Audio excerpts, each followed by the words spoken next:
Baik, selamat pagi rekan-rekan sekalian. Senang sekali ya kita ketemu hari ini di pagi hari Sabtu yang cerah ini. Pada kesempatan ini saya akan menyampaikan sharing ya, sharing pengalaman saya dan ilmu mengenai masalah komunikasi, kondisi global, connect, influence, dan sukses. Oke, apa aja yang kita pelajari pada pagi ini?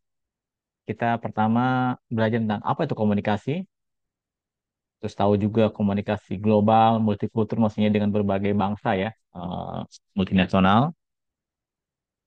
Terus bagaimana cara komunikasi yang efektif itu? Dan juga di komunikasi itu ada barriernya, ada hambatannya. Bagaimana menghadapi hambatan? Dan kemudian kita menggunakan strategi connect, bagaimana bisa nyambung, influence, pengaruh, dan berhasil. Terus ada terakhir nanti tips, 4 tipsnya, dan ada question answer. Jadi insya Allah dengan sharing seperti ini, rekan-rekan sekalian bisa dapatlah seperti apa itu namanya komunikasi dan bagaimana efektif terpakai sekali pas kita sehari-hari yang mau kerja ataupun dalam keperluan lainnya. Baik. Itu kira-kira yang akan saya sampaikan. Dan pada model ini untuk training pagi ini, saya lebih cenderung kita interaktif ya. Jadi maksudnya nanti pas ada pertanyaan silakan aja raise hand, nanti dikumpulkan oleh Mbak Hanum, eh, di, dijawabkan. Atau bisa juga terakhir pas di akhir materi. Oke? Jadi namanya training komunikasi harus komunikatif juga ya. Jadi dua arah. Jadi nggak hanya saya ngomong, silakan peserta menyampaikan pendapatnya juga atau pertanyaan. Baik, kita mulai tentang saya ya. Apa? Dari mana saya belajar komunikasi? Jadi saya mau waktu kuliah senang belajar komunikasi ya. Saya belajar otodidak juga. Saya kuliah di ITB, tapi sebelahnya Unpad di sebelahan ya. Dan waktu itu ya saya belajar juga lah sama teman-teman di Unpad. Salah satunya tuh yang menarik buku ini Psikologi Komunikasi dari Viko Unpad. Kebetulan beliau ini ya guru saya juga, guru ngaji ya. Saya suka ngaji sama dia, Insya Allah. Ini saya belajar juga masalah komunikasi dengan dia secara keilmuan. Selain itu, saya banyak aktif di komunitas juga, komunikasi publik. Dan terakhir, karena saya kerja di berbagai perusahaan multinasional, ya mau nggak mau akhirnya saya jadi eh, interaksi ya. Nah, nanti saya akan sharing pengalaman ini, bagaimana komunikasi efektif, dan bagaimana juga kita komunikasi dengan orang berbagai bangsa. Karena itu harus ada punya trik tersendiri menghadapinya. Oke. Nah, ini kira-kira gambaran tadi sharing sama oleh Bu Hanum ya. Jadi intinya saya pengalaman kerja di berbagai perusahaan dan kebetulan banyak perusahaan multinasional mulai dari Alstom di perusahaan Prancis ya, perusahaan energi Indonesia. Terus saya pernah di Abu Dhabi juga, di Abu Dhabi sekitar 7 tahun di sana, perusahaan ADNOC. Dan di perusahaan itu, satu perusahaan itu ada 40 kebangsaan di sana ya, orangnya banyak banget. Jadi saya akhirnya belajar tuh, gimana ngadepin orang India, orang Eropa, orang Afrika, Filipina, macam-macam ya. Dari sana akhirnya, wah, ada ilmunya juga, saya akan sharing. Saya kembali ke Indonesia, IFF, ini perusahaan Amerika, Cargill perusahaan Amerika, dan terakhir di Orica. Orica ini perusahaan Australia. Nah, jadi saya akan sharing lah dari berbagai pengalaman saya ini interaksi dengan orang berbagai bangsa. Seperti apa sih cara yang bagus komunikasi dengan orang berbagai bangsa, khususnya di tempat kerja. Mudah-mudahan rekan sekalian dapat ilmu ini nanti insya Allah kalau mau kerja di perusahaan multinasional ataupun kerja ke luar negeri, udah ada bekal. Baik, selanjutnya. Oke, nah sekarang kita mulai ya. Kita mulai tentang ilmu komunikasi. Silakan ya kalau ada yang nanya di langsung aja dipakai raise hand. Oke, jadi apa itu komunikasi? Komunikasi itu maksudnya adalah antara dua pihak, pemberi pesan sama penerima pesan. Itu aja sebenarnya bagaimana kita ngobrol. Itu komunikasi.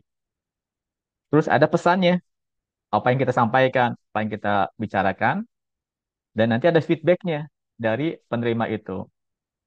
Bicara itu kan bisa langsung face to face, atau bisa juga online, seperti ini online ya, atau pakai sosial media, pakai WhatsApp, pakai Instagram tuh, itu pesan juga. Dan nanti saat penyampaian pesan tuh ada namanya noise, ada hambatan juga, ada hambatan, ada masalah, atau ada juga katalis, bagaimana supaya pemanis lah, supaya lancar komunikasi itu. Nah, intinya Komunikasi disampaikan, nanti penerima pesan itu ada feedbacknya, persepsi dia. Apa dia, oh terpesona, hebat ya bicara terpesona, udah dapat impression, dan akhirnya buat tindakan. Tapi ada juga yang negatif. Wah, apa sih bicaranya ini mah garing gitu ya, tidak seru lah, bohong gitu ya, ini mau gombal, bisa negatif, nggak mau saya gitu ya. Jadi ada dua, penerima pesan itu ada dua dampaknya, bisa positif, bisa negatif. Nanti kalau negatif, dia nggak suka atau menolak ya memberi pesan itu. Nah, tapi kalau positif, dia dapat impresi, terpesona, dapat positif feedback, akhirnya dapat feedback, menyampaikan apa yang diminta oleh pemberi pesan. Nah, ini dasar komunikasi. Nah, training kita saat ini adalah bagaimana komunikasi tadi apa ya? Efektif. Apa judulnya? Connect, bisa nyambung, influence, mempengaruhi, dan sukses berhasil.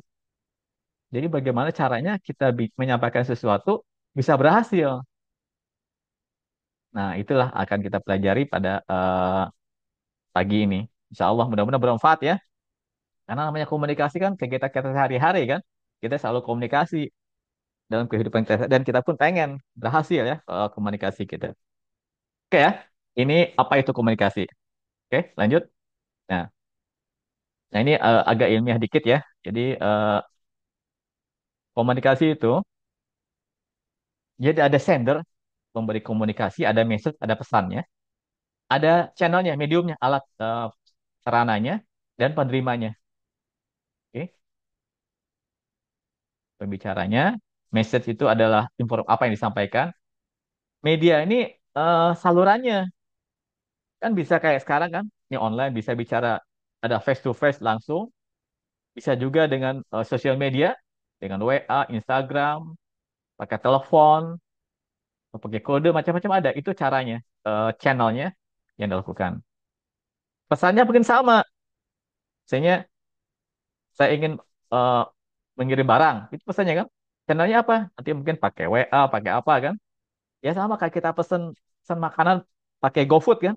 Langsung ya GoFood terus pesannya message-nya itu lewat sosial media, nanti datang barangnya. Paham ya?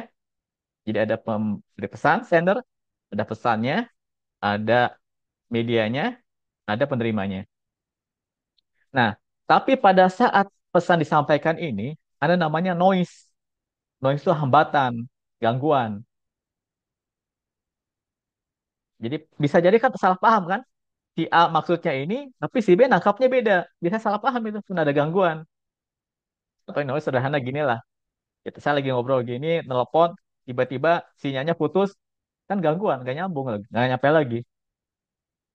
Nah, jadi di komunikasi itu ada noise, selalu ada hambatan. Ada yang nggak disukai atau tidak disukai.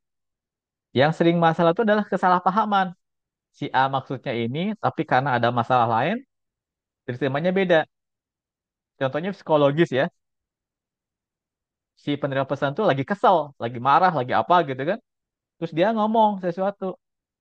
Itu sebaik apapun omongan dia, kalau ada penerimanya kondisi seperti itu ada noise kan. Udah jelek aja. Paham ya? Nah, itu noise. Nah, noise itu nanti mempengaruhi feedback. Ini lihat dari gambar ini kan. Bisa happy kan dari gambarnya. Ada dia orangnya happy kan. Ada dia marah, ada senang kan beda-beda nih respon dari penerima pesan. Sama nih kayak kita nge-WA seseorang kan. Beda-beda pesannya kan. Inilah respon. Respon jadi feedback ke penerimanya. Nah, feedbacknya apa? Ada dia senang, bahagia, atau dia malah marah gitu ya. Malah sebel. Beda-beda ini. Paham ya? Nah, sekarang kita akan belajar bagaimana supaya komunikasi ini efektif nih. Supaya bisa nyambung, bisa ada feedbacknya positif, dan dia mau melaksanakan apa kita perintah. Itu kalau ke tempat kerja juga kan ada kan kita supaya ya kita contoh interview lah. Adik-adik dia pas masuk kerja di interview kan. Kita kan pengen interviewnya sukses nih kita berhasil. Nah, gimana caranya? Ada strateginya juga. Karena HRD yang ngecek interview itu tahu nih orang ini bener nggak ngomongnya, bohong Pak, bagaimana kan? Nah, inilah ilmunya dan kita belajar ya. Ini dasar ya, coba dipahami dasar komunikasi. seperti ini, flagship. Nah, nanti kita coba lihat lagi gimana kalau efek global. Paham ya? Silakan. Kalau yang nggak paham, silakan di raise hand aja tanyakan. Ini dasar pertama ya. Oke ya, ini ilmu komunikasi. Ada pemberi pesan, pembicara, ada pesan, ada channelnya. Channelnya bisa langsung atau eh, online. Ada penerima, dan ada hambatan, noise, gangguan. Dan ada feedbacknya. Nah, komunikasi yang berhasil adalah bagaimana caranya pesan disampaikan berhasil disampaikan dengan baik tanpa ada noise, tanpa ada hambatan, jangan sampai salah paham. Dan dia mau melakukan apa yang kita harapkan. Jadi kalau mau kerja, interview, sukses interviewnya. Atau orang bisnis, negosiasi bisnis, berhasil bisnisnya. Atau di keluarga lah, anak-anak minta sesuatu sama bapaknya, sama ibunya, disetujui gitu ya. Paham ya? Oke, ini adalah dasar apa itu komunikasi. Selanjutkan. Nah, jadi pemberi komunikasi ada berapa hal supaya efektif ya, kredibel. Maksudnya kredibel itu orangnya yang dipercaya, jelas apa yang disampaikan, dan feeling itu dalam kondisi baik. Kalau kita ngomong sambil marah-marah, orang udah apa ya bahasanya ill feeling, udah nggak suka. Baik kalau dia marah-marah gitu kan. Jadi emosi itu mempengaruhi juga. Dia bicara lagi kondisi marah atau gimana kan. Nah, terus ada namanya cultural background, latar belakang budaya. Nanti akan kita bicara, itu beda-beda.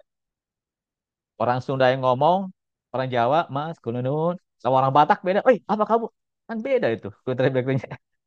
Orang Batak ngomong seperti itu, maksudnya mungkin niatnya baik, tapi nanti orang Jawa, orang Sunda merasa, wah, kok nggak sopan gitu. Nah itu ada perbedaan budaya ya, Bang Ari, kita pahami.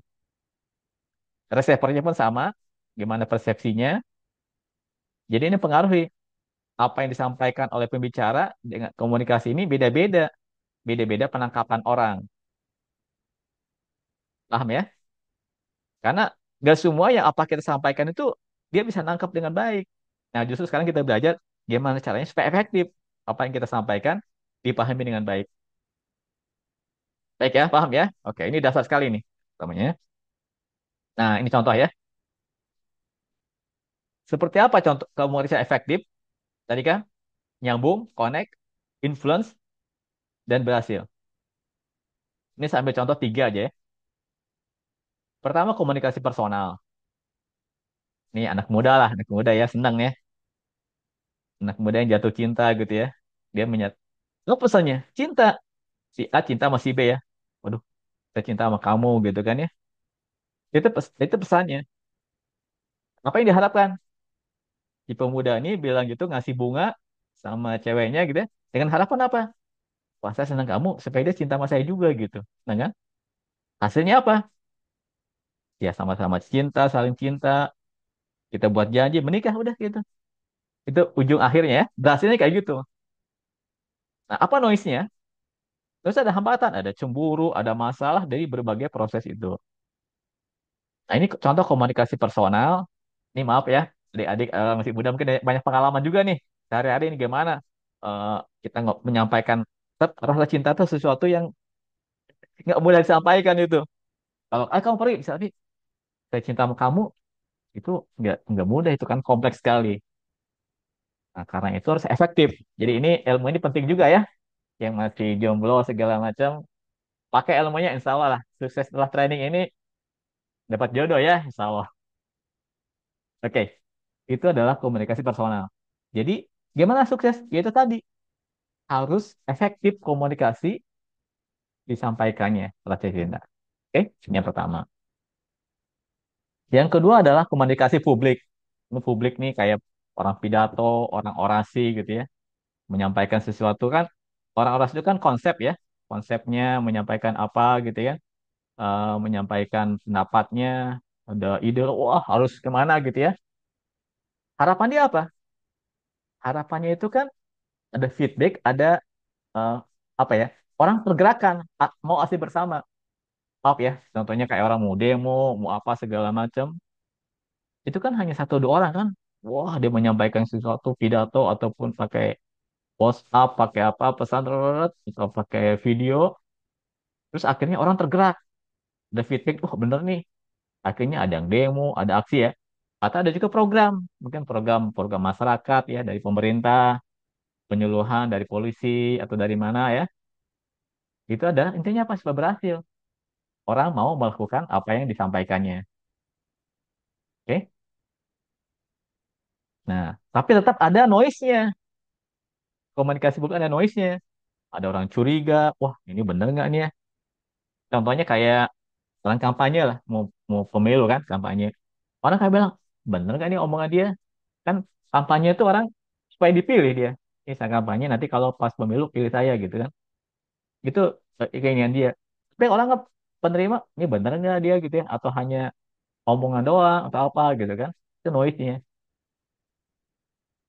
Nah, bagaimana caranya supaya berhasil apa yang disampaikan dan efektif. Paham ya? Jadi harus nyampe itunya. Dan ini yang lucu, ingat ya waktu pemilu kemarin tuh. Akhirnya orangnya banyak kepilih itu kayak di Jawa Barat ya. Itu ternyata yang paling besar itu si Komeng itu. Si Komeng jadi anggota DPR ya. Dia menyampaikan apa kayak. Tapi bagi orang-orang, wih si Komeng udah.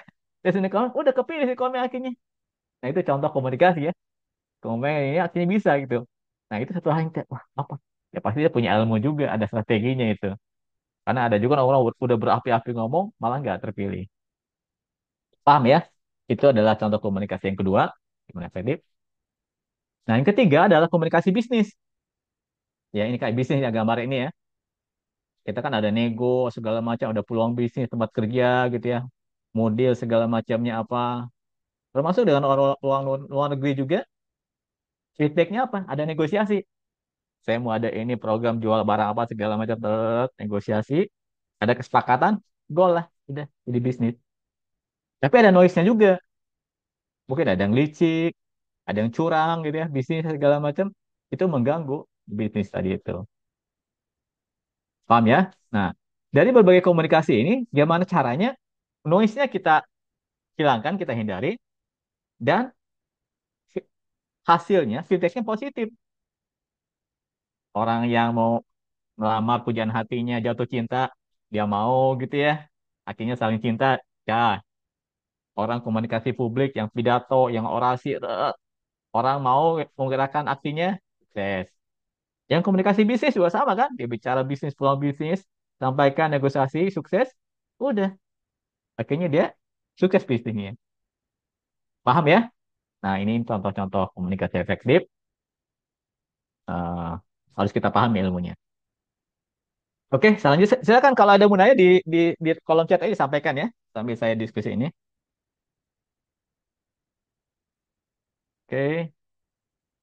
Nah, ini message-nya tadi ya. Jadi message itu tergantung kontennya, struktur seperti apa dan juga gayanya. Gaya penyampaiannya gimana. Ada namanya decoding. Jadi dikodekan komunikasi apa yang disampaikan pesannya. Dan ada feedback. Feedback itu apa?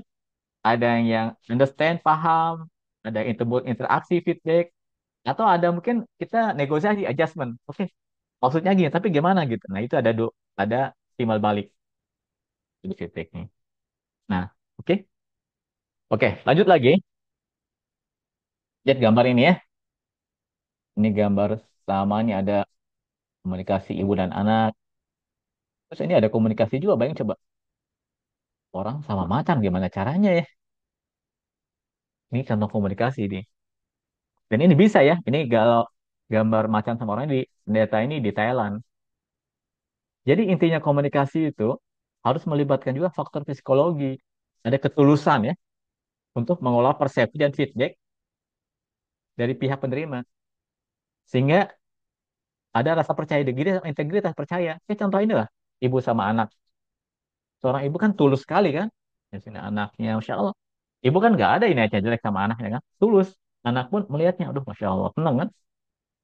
Jadi intinya ada ketulusan. Nah terus yang ini nih, orang macan sama orang ini, coba. Harimau kan sangat sadis kan. Tapi kok mau dia gitu ya. Kasih makan, mau apa gitu kan. Intinya apa? Dia membangun persepsinya yang positif, positif. Jika harimau pun bisa sama dia tuh seolah kayak ini ibunya atau siapa gitu kan. Ada komunikasinya.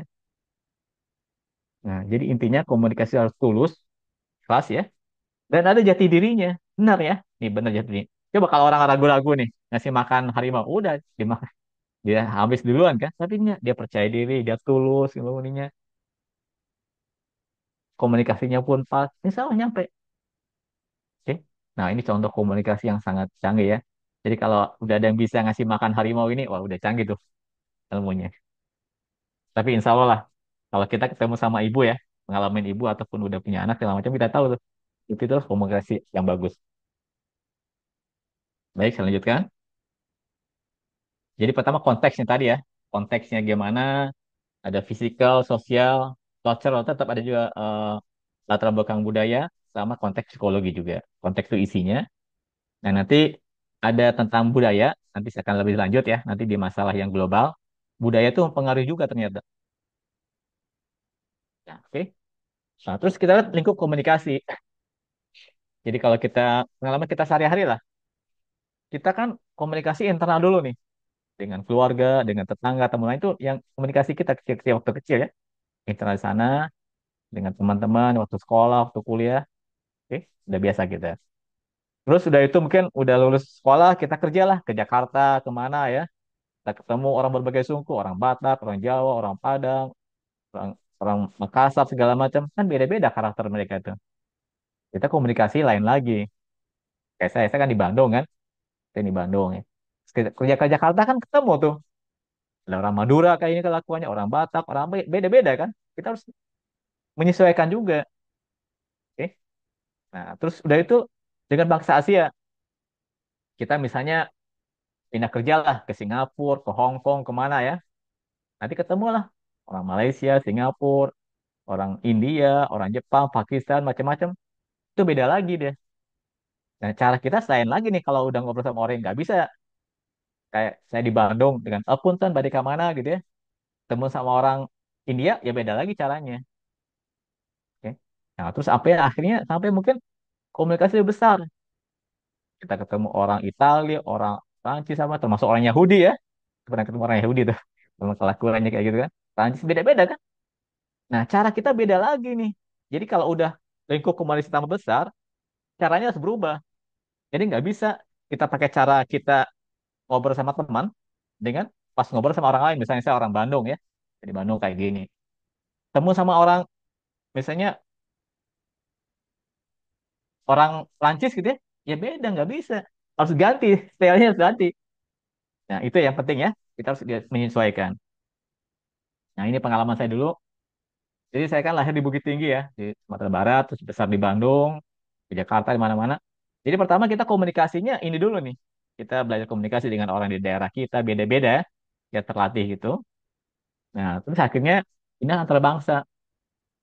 Jadi saya dulu kerja di luar negeri ya, sampai di Thailand, di mana, terus akhirnya di Abu Dhabi. Di Abu Dhabi itu jadi sebuah negara, penduduknya dikit, sehingga kebanyakan orang asing. 80% itu orang asing penduduknya. Sehingga saya kerja itu satu perusahaan ada 40 bahasa itu, 40 bangsa ya. Orang Arabnya malah dikit itu. Nah ini, saya kayaknya banyak ketemu nih orang berbagai bangsa ya, orang India, Pakistan, orang Afrika nih. Coba kita dengar orang Afrika apa, tapi ternyata ada orang Afrika pinter juga ternyata. Nah itu kita ngilangin ya. Terus ada ketemu juga orang Eropa segala macam ya. Dari Brazil, dari mana-mana, orang Cina. Wah, menarik juga ya. Termasuk orang Eropa. Ini satu hal juga pengalaman saya. Kita kan orang Indonesia nganggap, wah orang bule, Eropa pinter gitu. Oh iya, orang hitam Afrika bodoh. Ternyata saya kenal salah. Saya ada ketemu orang Afrika pinternya, cerdas. Wah hebat. Dan pada sisi lain saya ada ketemu orang Eropa, orang Prancis, bodoh itu. Nah itu kita, image kita selalu seperti itu. Harus kita buang. Semua bangsa sama. Nggak boleh kita ngerendahkan ya. Oke. Nah itu pengalaman, nanti saya akan sharing juga pengalaman ini. Nah ini pengalaman berbagai bangsa ya. Nah, jadi intinya, kalau pengalaman saya dulu itu ya, jadi karakter komunikasi itu ya 60% pribadi sama. Jadi 60% itu sama, semua orang sama. Mau orang Indonesia, orang Eropa sama sebenarnya. Mau orang Jawa, orang Batak sama. 60% karakter manusia sebenarnya sama gitu. Maksudnya open, baik. Ada yang umum sama. Tapi ada 40% emang dipengaruhi oleh latar belakang budayanya. Latar belakang budaya masing-masing. Nah justru kita harus memahami ini. 40% sisanya ini. Nah, contohnya ini ya, kan ada global, ada lokal. Jadi contohnya gambar ini lah. Ini kan ada orang India, ini misalnya ada orang Jepang. Orang Jepang kan selalu kayak gini nih. Kalau apa berunduk, kasih apa kartu gitu. Oh, kamu kayak gitu ya? Gitu. Aneh lihatnya ya. Terus misalnya ada orang Afrika, gayanya kayak gitu ya. Afrika tuh agak selalu apa spontan kayak gitu. Oh, kayak gini, gini banget gitu ya. Dianggapnya private ya. Nah, ada orang India, India juga kelakuannya kayak gitu, beda gitu ya. Ini satu contoh di airport ya, pelabuhan. Nah, kita harus paham. Awal-awal saya aneh juga, loh, kok kayak gini gitu ya. Tapi saya ngerti. Kayak India aja ya. Kan ini geleng-geleng ya. Itu ada dua tuh gelengannya. Ada geleng-geleng enggak, sama geleng-geleng iya sama tuh. Tapi beda ternyata trik saya tahu sekarang tuh. Apa geleng-gelengnya orang India itu. Nah, paham ya? Jadi kita harus tahu antara lokal sama yang global internasional. Nah, ini contohnya. Tapi sebelum kita bicara itu ke global, kita harus paham dulu kita sebagai Indonesia itu gimana karakternya. Jadi ini penting juga ya. Jadi komunikasi itu bukan berarti kita harus seperti orang lain enggak, tapi jadilah diri Anda sendiri. Nah, yang pertama adalah kita harus paham orang Indonesia. Nah, justru saya paham karakter Indonesia itu saat di luar negeri. Saat di sini saya nggak tahu Indonesia kayak gimana. Tapi pas saat kita di luar, hampir 7 tahun di sana, saya mulai paham, oh, karena kita interaksi dengan orang lain, kita paham, oh inilah Indonesia kayak gini karakternya gitu. Oke, positifnya apa? Ya kita ramah kan, ramah gitu ya, polos, top profile itulah karakter. Tapi ada negatifnya, ramah, tapi kita sering akhirnya jadi nggak percaya diri, selalu merendahkan diri gitu ya. Terus kita polos, polos ya, tapi kita mudah emosi, dikit-dikit emosi bawaannya gitu ya. Kalau orang luar negeri itu enggak, agak stabil. Kita dikit-dikit marah. Dan kita menghindari debat. Kalau misalkan udah diam aja. Tapi justru karena menghindari debat, akhirnya kita sering direndahkan, kalah sama yang lain. Nah ini low profile. Kita kan low profile ya. Low profile itu maksudnya sopan ya. Oh maaf, gimana, gimana gitu ya. Tapi jeleknya kita jadi merendahkan diri sendiri, sering pasif. Dan akhirnya di luar negeri kita dianggap jelek jadinya tuh. Stereotipnya, image-nya negatif. Jadi pertama kita harus tahu seperti apa karakter kita Indonesia, dibuang negatifnya dan kembangkan yang positifnya. Yang kita harus paham ya. Dan kita jangan jadi orang lain. Kita jangan, oh pengen kayak jadi orang Singapura, kayak orang Jepang, orang apa. Enggak. Jadilah orang Indonesia. Tetap. Jangan niru-niru orang lain. Gak ada gunanya. Jadi orang Indonesia, tapi yang kita punya integritas. Itu salah dulu tuh. Kalau kita ngikutin orang lain, jelek juga nggak bisa. Jadilah orang Indonesia, tapi yang punya integritas. Paham ya? Ini penting sekali pas kita komunikasi internasional. Ini contoh kasus yang aktual ya. Ini kan budaya kita sopan ya. Segala sesuatu suka maaf. Maaf, maaf Pak, kalau bahasanya punten, kula nuwun, J apa gitu ya. Mas, ya. Kita selalu ngomong pakai masa, selalu bilang maaf, maaf, maaf, maaf, Mak, ini maaf. Ya biasa di Indonesia kan sopan gitu ya. Tapi kalau saat di luar negeri, atau kita pakai email segala macam, jangan bilang sorry. Itu banyak Indonesia kayak gitu. Kalau ketemu, oh, sorry sir, sorry sir, sorry, sorry. Ya mungkin kita budaya. Tapi tahu nggak? Itu negatif dampaknya. Karena budaya mereka beda. Ini orang kok di awal kok dikit-dikit udah sorry sorry salah apa dia gitu ya. Jadi waktu saya di sana akhirnya orang anggap dia tuh nggak percaya diri, ah dikit-dikit sorry sedikit maaf. Itu dia punya banyak salah gitu ya, atau dia nggak kompeten lah, nggak percaya diri gitu kan, sehingga direndahkan.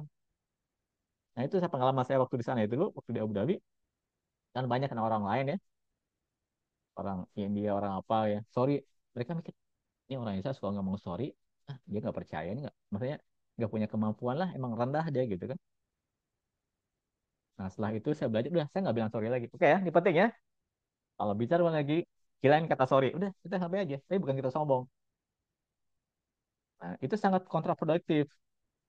Jadi contohnya karakter yang, misalnya ada orang Singapura ya. Singapura tuh terkenal punya karakter namanya Kiatsu. Kiatsu tuh pokoknya selalu ingin menang aja. Kalau kita bilangnya apa ya? Ya egois apalah gitu ya. Tapi emang gitu di Singapura. Harus kayak gitu. Bahasa karena itu Singapura lebih maju daripada Indonesia kan. Karena mereka Kiatsu. Pokoknya, wah selalu lebih hebat, lebih apa kan. Kalau orang kita, ah nggak apa-apa lah, biarin aja gitu. Contoh sederhana, kalau kita ada rapat, ada meeting ya, dan segala macam, ada tempat duduk banyak ya, mana orang kita duduk? Biasanya di belakang dulu itu. Belakang dulu ya, udah belakang penuh baru ke depan. Nah, waktu saya luar negeri, kalau ada apa-apa itu, orang India tuh ke depan. Orang India mah selalu duduk di depan. Orang India di depannya, depan, baru ke belakang. Nah, ini menunjukkan budaya kita beda. Kita udah di belakang, udah silakan depan aja gitu ya. Ke belakang. Ini harus kita rubah di luar itu. Kita harus apa ya? Mentalnya beda, harus nggak ya, kayak gitu. Itu ya Kyatsu, yang India tuh ini strategic mode. Ya maaf, ini tuh kadang mungkin orang nyebut agak licik-licik gitu ya. Tapi emang itu mereka tuh hidupnya kayak gitu. Contoh sederhana aja kan, kalau kita ngantri ya di mana-mana ya,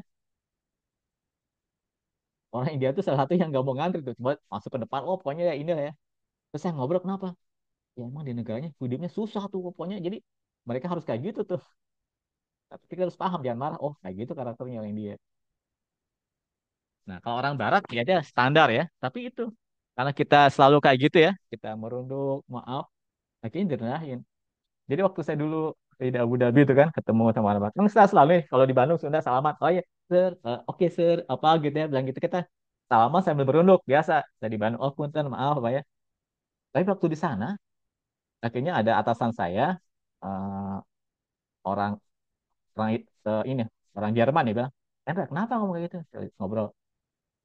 Oh ternyata bagi mereka tuh nggak paham berunduk segala macam itu tidak baik, tidak nggak pernah. Kecuali dengan orang Jepang ya. Jepang sih apa emang Jepang kita ngomong berunduk ya. Tapi dengan orang lain enggak. Justru karena seperti itu kita direndahkan. Jadi akhirnya setelah itu kalau saya salaman ya biasa aja. Halo, sir, good morning. Kita berdiri nggak berunduk. Ada sama arah ini dan ngomongnya biasa aja. Jangan jangan menganggap orang itu hebat. Biasa aja dan mereka nggak tersinggung gitu. Nah kalau kita kan tersinggung ya. Misalnya di Indonesia kita sama orang mana sama pejabat kayak gitu yang sama di sana enggak. Karena mereka egaliter. Nah ini harus dirubah cara seperti itu. Itu tahap awal juga. Sehingga akhirnya kita sama-sama. Contohnya gini lah. eh, Semua orang Arab ya. Orang Emirat sana, Qatar, orang Saudi segala macam. Kita kan ngarep orang Arab dulu di situ Habib ya, Habib segala macam apa ya, di renduk, cium tangan ya. Itu di sini aja sana enggak biasa kayak gitu. Malah kayak gitu dengan itu biasa aja. Kayak halak, dan anta biasa ngomong bahasa Arab gitu ya. Mereka happy aja nggak masalah. Nah itu kan. Jadi kita harus punya bangun percaya diri dan harus rubah stylenya. Baik ya. Itu contoh yang lainnya. Nah, jadi ada beberapa hambatan komunikasi antar bahasa itu ya. Pertama masalah bahasa ya udah ngerti kita bahasa. Tapi bukan berarti kita dengan bahasa Inggris sudah oke ya. Karena banyak orang Indonesia mau bahasa Inggris di luar negeri tapi budayanya budaya Indonesia. Jadi dia mikir dulu bahasa Indonesia apa terjemahinnya nggak bisa itu. Jadi tetap kalau kita ngomong bahasa Inggris harus pakai budayanya budaya sana juga jangan budaya kita. Terus body language ini pengaruh juga body language tadi ya. Kayak kita kan berunduk apa segala itu jelek lah jangan di keluar. Terus kita paham juga ada body language-nya kayak orang misalnya orang ini nih saya ketemu orang Italia, Italia atau orang Spanyol itu, wah mereka tuh pakai apanya facial ya. Jadi kalau ngomong tuh sambil mimik mukanya, wah itu rata-rata mereka kayak gitu. Kita tahu, oh ini orang Italia, kalau apa Prancis, Spanyol kayak gitu. Oh kita paham. Nah kita ngikutin juga kalau ketemu orang Italia, orang Spanyol, oh kayak gini nih. Kalau bikinnya sama mereka. Lucu lah kalau ketemu sama orang Italia, oh ngomongnya pakai mimik kayak gitu deh.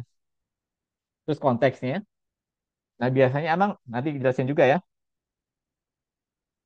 Konteks itu maksudnya apa? Orang sana tuh Eropa tuh seringnya to the point. Orang kita kan suka basa-basi kan sana dulu apa segala macam. Mereka nggak suka tuh basa-basi. Kita to the point aja. Terus waktu juga nanti ada masalah waktu ya di beda-beda. Mereka tepat waktu ya. Dan udah dikenal orang yang satu itu tukang ngaret. Jadi kalau kita global communication, buang itu ngaret tempat waktu. Tetap ngaret itu dianggap hal yang tidak kompeten, jelek. Kalau kita kan biasa ngaret paling 5 menit sama macam nggak apalah ngaret biasa. Di sana enggak. Nah terus ada namanya itu ada stereotip prejudis itu kita hilangkan juga ya. Kita nganggap orang Eropa, orang bule itu pintar, cerdas, misalnya orang Afrika itu enggak, hilangkan itu semua. Dan mereka pun punya prejudis juga untuk kita. Nah, orang Indonesia. Kayak pengalaman saya ke Saudi ya, itu di sana kan kebanyakan orang itu supir sama pembantu ya. Nah, saya kan sana sebagai engineer kerja di pabrik. Itu mereka nganggapnya orang Indonesia, ah orang Indonesia paling pembantu lah, supir kayak gitu levelnya gitu ya. Direndahin. Kita kan beda kan, travel engineer. Caranya pun nanti beda. Jadi waktu saya kalau datang ke Saudi pergi umroh haji, kita caranya harus tegas juga. Kalau kita duduk-duduk gitu, ah ini bahasa pembantu nih, bahasa supir gitu. Direndahin juga sama dia. Nah itu pengalaman saya ini kalau umroh ya. Harus pede sama orang Arab, jangan rendah-rendah gitu. Terus nomor 6 masalah feeling emotion, paham juga, itu beda-beda ya. Antara orang kita tuh cenderung perasa dibanding orang Barat yang rasional. Nanti saya jelaskan detailnya ini, masalah beren ini. Nah, jadi beda-beda ya. Ada multicultural, ada intercultural. Kalau suatu betul multicultural itu antara berbagai bangsa ya. Kalau cross culture itu kita deal dengan berbagai budaya yang beda-beda ya. Jadi bangsa itu ada negara, ada budaya. Budaya itu kan misalnya budaya Arab, Amerika, apa Cina, beda-beda itu kan ya. Jadi kan negara misalnya kan ada misalnya Singapura, Hong Kong, apa itu kan sama Cina semua kan? Korea itu. Jadi ada satu budayanya, negaranya beda-beda. Jadi kita harus paham juga. Nah, kita pahami itu. Jadi misalnya sekarang kan banyak nih Indonesia perusahaan Cina masuk sini ya. Kita harus paham beda itu. Bagaimana komunikasi orang Cina dengan yang lainnya. Karena itu kasus banyak di Sulawesi, di mana ya perusahaan-perusahaan Cina yang bukan sini sering konflik dengan orang Indonesia yang kerja di sana karena budayanya beda. Harus kita sesuaikan. Beda misalnya kalau perusahaannya dulu perusahaan Eropa apa beda itunya. Jadi kita pun kalau di Indonesia kerja di perusahaan multinasional, pada perusahaan Cina, perusahaan Jepang, perusahaan Eropa, perusahaan Amerika, perusahaan Inggris, itu beda-beda budayanya. Kita harus paham juga. Kebetulan saya dulu kan pernah kerja di berbagai perusahaan ya, perusahaan Prancis, Alstom, perusahaan Amerika, di Cargill, ya beda itu. Kita harus menyesuaikan juga. Baik, selanjutkan. Nah, ini kenapa bisa berbeda itu? Pertama pengaruh alam. Jadi di negara Eropa itu kan 4 musim ya, musim salju, musim dingin, apa segala macam. Jadi mereka harus berat banget itu. Susah ya pas musim dingin. Wah, mereka paling harus pakai apa ya dan siangnya sebentar musim. Jadi mereka tuh yang dari musim itu sangat akhirnya waktu itu sangat ini sekali karena beda-beda ya. Mereka pas musim dingin harus gimana, pas musim panas. Akhirnya jadi mempengaruhi itu mereka sangat aware dengan waktu dulu. Atau di gurun pasir tuh ada panas, ada dingin juga ya. Nah, tapi coba Indonesia. Indonesia tuh paling nikmat. Cuaca yang sepanjang tahun sejuk apa nggak ada. Paling hanya musim hujan, musim eh, panas aja kemarau ya. Lain sama semuanya. Jadi hidupnya tuh nyaman. Nah, karena orang nyaman tuh hidup akhirnya jadi agak fleksibel. Waktunya selangar, ah nggak apa-apa lah. Nanti paling siang apa gitu. Itu mempengaruhi karakter kita. Terus juga sejarah, kita pernah dijajah Belanda, itu pengaruh juga. Orang Indonesia tetap sampai sekarang rendah diri itu. Harus kita buang ya. Kalau kita bicara di sana, dibuang rasa rendah diri itu. Terus juga negara-negara yang migrasi itu lebih kuat diaspora itu kan. Karena udah terbiasa gitu, lebih stabil. Kuat survivalnya. Kayak orang India, orang apalah gitu ya. Orang Indonesia kan hidup nyaman ya. Atau orang Yahudi kan, oh Yahudi kemana-mana itu ya, udah nomaden gitu ya. Ya gitu dia. Akhirnya jadi ini dia. eh, Terpaksa jadi harus hidup kayak gitu. Terus ada pendidikan tinggi sama rendah juga. Contoh sederhana inilah. Saya banyak ketemu sama orang Singapura, orang Korea, segala macam, anak-anak mudanya. Mereka tuh rata disiplin sama apa? Kenapa? Ah, di sana ada wajib militer pemudanya itu. Usia berapa harus ikut militer tuh ternyata. Sehingga terbentuk budayanya. Orang Indonesia kan nggak ada wajib militer kan? Jadi beda itu. Coba deh nanti ketemu orang Korea Selatan atau Singapura, mereka lebih disiplin, lebih juga fisiknya lebih deh. Orang Singapura tuh fisiknya ramping segala macam. Karena mereka ikut wajib militer waktu mudanya. Itu membentuk juga ya. Nah ini tadi kita lihat ya. Jadi kalau untuk beda budaya itu kita harus memahami perbedaan budayanya seperti apa. Nah terus kita harus sadar awareness budaya-budaya itu ya. Kita harus paham budaya-budayanya gimana ngadepin orang Jepang, gimana ngadepin orang Arab, tahu. Nah terus dari sana kita membangun relasi. Nanti jadi ini akan terbentuk kalau kita interaksi. Jadi kalau kita hanya belajar aja, misalnya, oh budaya orang Jepang tuh kayak gini ini, oh iya iya. Tapi kita nggak pernah interaksi, nggak bisa. Justru ada interaksi. Jepang, orang Arab, orang Eropa, orang Afrika. Dengan interaksi itulah nanti akan terbentuk. Tapi setidaknya dengan kita tahu ini kan bisa belajar ya. Kalau nanti misalnya kita akan kerja di perusahaan Cina, tahu nih, oh orang Cina kayak gini karakternya, belajar kayak mana kan. Atau kita nanti mungkin mau kerja ke luar negeri ya, kerja ke Singapura, kerja kemana, kita pelajari dulu. Nah ini contoh-contohnya yang sederhana pengalaman saya. Jadi untuk pembuka itu, kalau kita belum bisa bahasa, kita belajar bahasa sapaan aja ya. Kalau sudah lah, kumaha damang, akang gitu ya. Kalau Jawa tuh pia kamas, ge gitu ya. Orang Batak, orang mana beda lagi. Nah pas keluar saya belajar juga, misalnya orang Cina ya. Ni hao ma, sisi, belajar saya gitu ya. Saya Pak Arab, kayak halak, akhia, sadik. Perlu nih kalau mau pergi umroh atau kerja di Timur Tengah ya. Kalau sana. Inggris standar ya. Amerika. Mereka kan sangean, hai guys, gitu ya gayanya. Kalau dengan Filipina ada tuh, kamu staka pare kabayan ingat dah. Kabayan itu bahasa Filipina bukan bahasa Sunda. Kabayan itu artinya teman sekampung orang Filipina ya. Bahasa Jepang, Ohayo gozaimasu. Nah, saya waktu dulu ketemu tuh akhirnya belajar Indian itu membuka ini, membuka komunikasi. Jadi ketemu orang mana ya? Orang orang Arab, halang lah. Hanya pembukaan itu setelah itu ngomong bahasa Inggris ya. Tapi itu udah apa ya? Pembuka di awal dia akan baca, wah hebatnya orang gitu ya. Jadi udah ada apa ya? Penerimaan di awal. Jadi perlu juga kita belajar ini ya, belajar masalah komunikasi bahasa-bahasa awal dulu. Itu kan membantu untuk introduction-nya.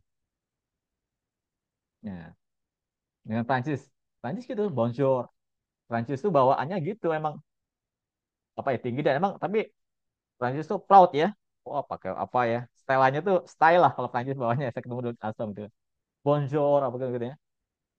Kalau Italia itu como sta, orang Jerman tuh danke segala macam. Jadi ada bahasa-bahasa mirip-mirip ya. India, Yehale segala macam.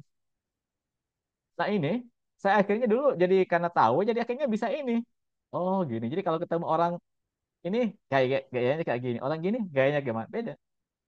Dan emang ada beberapa emang budaya mereka ini kayak salaman tangan, salaman ya, salaman itu biasa gini.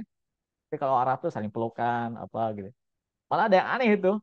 Mereka tuh salaman sebelah hidung, temu hidung gitu. Masa bagi kita lucu juga tapi itu budaya mereka. Yang dekat tuh Thailand nah. Thailand tuh sama kamu sudah kayak gini kan ya. Sawadikap. Ini deh orang Thailand ya, biar sama kita gitu, udah gitu. Itu pun sama saya ketemu Thailand Sawadikap. Udah pertama gitu akan mudah jadinya. Oh, mereka ngehargain saya gitu ya. Jadi ini perlu juga ya kita belajar-belajar ini. Nah, terus kita apa aja perbedaan-perbedaan budaya itu? Ini ada berbagai ini ya, ada 7. Nanti saya jelaskan detail satu. Jadi kita harus paham nih perbedaan budaya ini. Dari sana kita tahu nih gimana komunikasinya. Oke. Pertama, ini masalah masalah waktu lah ternyata itu. Jadi di berbagai negara beda-beda tuh waktu itu. Ada yang tepat waktu, ada yang ngaret istilahnya gitu ya. Dia orang Eropa Utara, orang Jepang kan cenderung tepat waktu. Pas tuh. Jam 7 ya jam 7. Jam sekian. Kalau Indonesia kan jam 7. Oh, maksudnya jam 7 lebih 5, lebih apa tahu gitu tuh. Orang ini sama tuh, kayak orang India, orang Arab kayak gitu. Ataupun orang Eropa Selatan. Saya pernah ketemu orang Italia, orang yang Spanyol lah, yang agak hidupnya nyaman tuh kayak gitu, fleksibel waktunya. Nah ini harus dipahami dengan baik. Sebab itu akan jadi eh, apa ya, blunder kalau blunder itu misalnya. Jadi masalah di awal. Jadi misalnya kalau kita kerja di perusahaan Jepang, tapi kita suka telat waktu, udah itu. Kondisinya dianggap jelek sama atasannya. Wah ini orang kok telat terus nih janjian. Kita misalnya sama orang Inggris, sama orang Jerman, janjian seperti ini, jam 10 datangnya 10 lebih 5. Mereka marah. Kalau jam 10 kurang 5 atau 10 kurang 10 kita udah di sana. Itu mereka itu. Pengalaman saya dulu kerja waktu dulu di perusahaan Amerika ya. Kayak gimana itu ya gitu. Oke, jam 10. Maksudnya itu apa? Jam 10 kurang 10, jam 10 kurang 5 kita udah siap. Termasuk online segala macam. Kayak gitu mereka itu. Nah, kalau kita jam 10. Maksudnya jam 10 lebih 5, 10 lebih 10. Saya pernah sekali datang itu, telat ya, jam 10 lebih 5, biasa ya. Marah itu. Kamu nih kok gak menghargai waktu gitu ya. Walaupun hanya 2 menit. Paham ya? Jadi ada orang yang tepat waktu, ada dan kita paham Indonesia tuh ngaret. Jadi kalau kita mau global harus tepat waktu. Buang kebiasaan ngaret itu. Oke. Yang kedua adalah budaya internal sama eksternal. Jadi maksudnya eksternal itu jadi gini, nyalahin orang lain. Ada sesuatu tuh orang lain salah dulu, bukan saya gitu kan. Itu namanya eh, eksternal. Kalau internal tuh dia oke, wah ini saya salah nih. Saya salah, ini jujur memperbaiki gitu. Nah, ini yang beda-beda. Emang ada ini contoh di sini ya. Yang internal tuh kan contohnya orang Amerika, Australia, New Zealand, Inggris tuh kayak gitu. Oke, oh, ya udah. Kalau ada sesuatu dilihat, wah ini saya salah ini. Saya, kalau dibilang gini kan, wah saya misalnya dapat ujian jelek, wah ini berarti saya jarang belajar nih, saya harus meningkatkan gitu ya. Kalau berhasil, wah bener nih, saya berhasil dan usaha keras saya itu dia ke internal. Tapi kalau eksternal, kalau ada masalah, misalnya ujian jelek, wah ini soalnya susah nih, soalnya nggak ada di sana. Pokoknya dia selalu nyalahin orang lain itu. Dia nggak mau jalan saya, anggapnya di luar terus. Nah, terus ada pun kalau misalnya ada dapat nilai jelek, nilai bagus, dia bukan dari sini. Wah, ini kebetulan dia baik ini yang ngasih tugasnya apa gini gitu ya. Jadi selalu melihatnya keluar. Itu namanya eksternal ya. Kalau internal tuh. Ini contohnya di sini ya itu. Selain kita ternyata sama orang Cina tuh. Orang Cina, Rusia tuh karakternya gitu juga. Sehingga kalau kasus-kasus perusahaan Indonesia tuh suka ada banyak masalah ya. Emang ternyata orang Cina kayak gitu dia. Selalu nembaknya di luar dulu tuh masalahnya, bukan diri dia. Paham ya? Ini contoh beda eksternal sama internal. Oke. Nah, terus yang lain adalah karakter yang berbeda itu individu sama kelompok. Jadi rata-rata orang Barat itu, orang Barat, Eropa, mereka itu sangat itu teman, individualistik. Jadi dia mikirin dia sendiri, maju sendiri aman. Tapi kalau kita orang Timur, orang Indonesia, orang Cina, orang Jepang, orang India tuh kelompok. Jadi bagaimana perasaan kelompoknya tinggi. Jadi maksudnya apa ya? Kelompok dulu. Jadi pokoknya wah kita maju tuh kelompok dulu gitu ya, bukan bikin pribadi sama-sama. Dan ini udah buat bawaan dari dulu. Tapi dampaknya apa? Dampaknya orang kita tuh cenderung emosional, baper, tau baper ya? Bawa perasaan, dikit-dikit perasaan, wah gagal, wah ini mah karena dia ini. Pokoknya baper ya, kayak perasaan aja dia, main perasaan, emosional, dikit-dikit langsung emosi, langsung apa gitu ya. Kalau orang barat tuh rasional, wah ini kenapa nih? Ini apa? Terus, oh mungkin karena itu. Jadi dia mikir dulu, netral nih, oh ini, nggak langsung marah-marah, nggak langsung apa kan? Nggak langsung pakai feeling, feel istilahnya kan. Nah orang kita tuh kayak gitu, dikit-dikit, wah main perasaan, wah ini pokoknya cemen lah istilahnya kalau bahasa ini anak muda ya. Dan saya baru sadar setelah di luar negeri. Kalau di sini biasa tapi di sana, oh iya ya. Inilah orang Indonesia kelakuannya kayak gini nih. Jadi kalau kita mau main keluar segala macam, hilangin. Jadi saya sekali waktu pernah waktu kerja dulu di sana itu ada sama orang Mesir. Wah dia marah-marah gitu ya pas meeting. Wah kamu kenapa ini? Wah marah-marah habis-habisan apa gitu di hadapan kita. Kita kan sakit hati. Oh mana gitu. Wah kayak gini gitu. Wah kita kan udah langsung Indonesia kan. Wah awas lo nanti diapain gitu kan. Terus besok ketemu lagi. Dia bilang, hey Hendra, saya salah. Good morning. Biasa aja dia. Oh, mana kamu marah-marah? Kita udah dendam ya. Ya mah biasa. Oh ternyata kayak gitu mereka itu. Sekarang marah, udah marah. Besok biasa aja lagi. Kalau Indonesia, dibanding sekarang, besok sampai seminggu masih marah, masih dendam. Nah itulah karakter kita. Bukan Indonesia ya. Cina, Jepang selalu kayak gitu. Ingat film-film Cina ya. Film kungfu Cina itu kan mereka dendam tuh. Bapaknya dibunuh, anaknya dendam terus bertahun-tahun. Karena bawaan kita kayak gitu. Asia nih.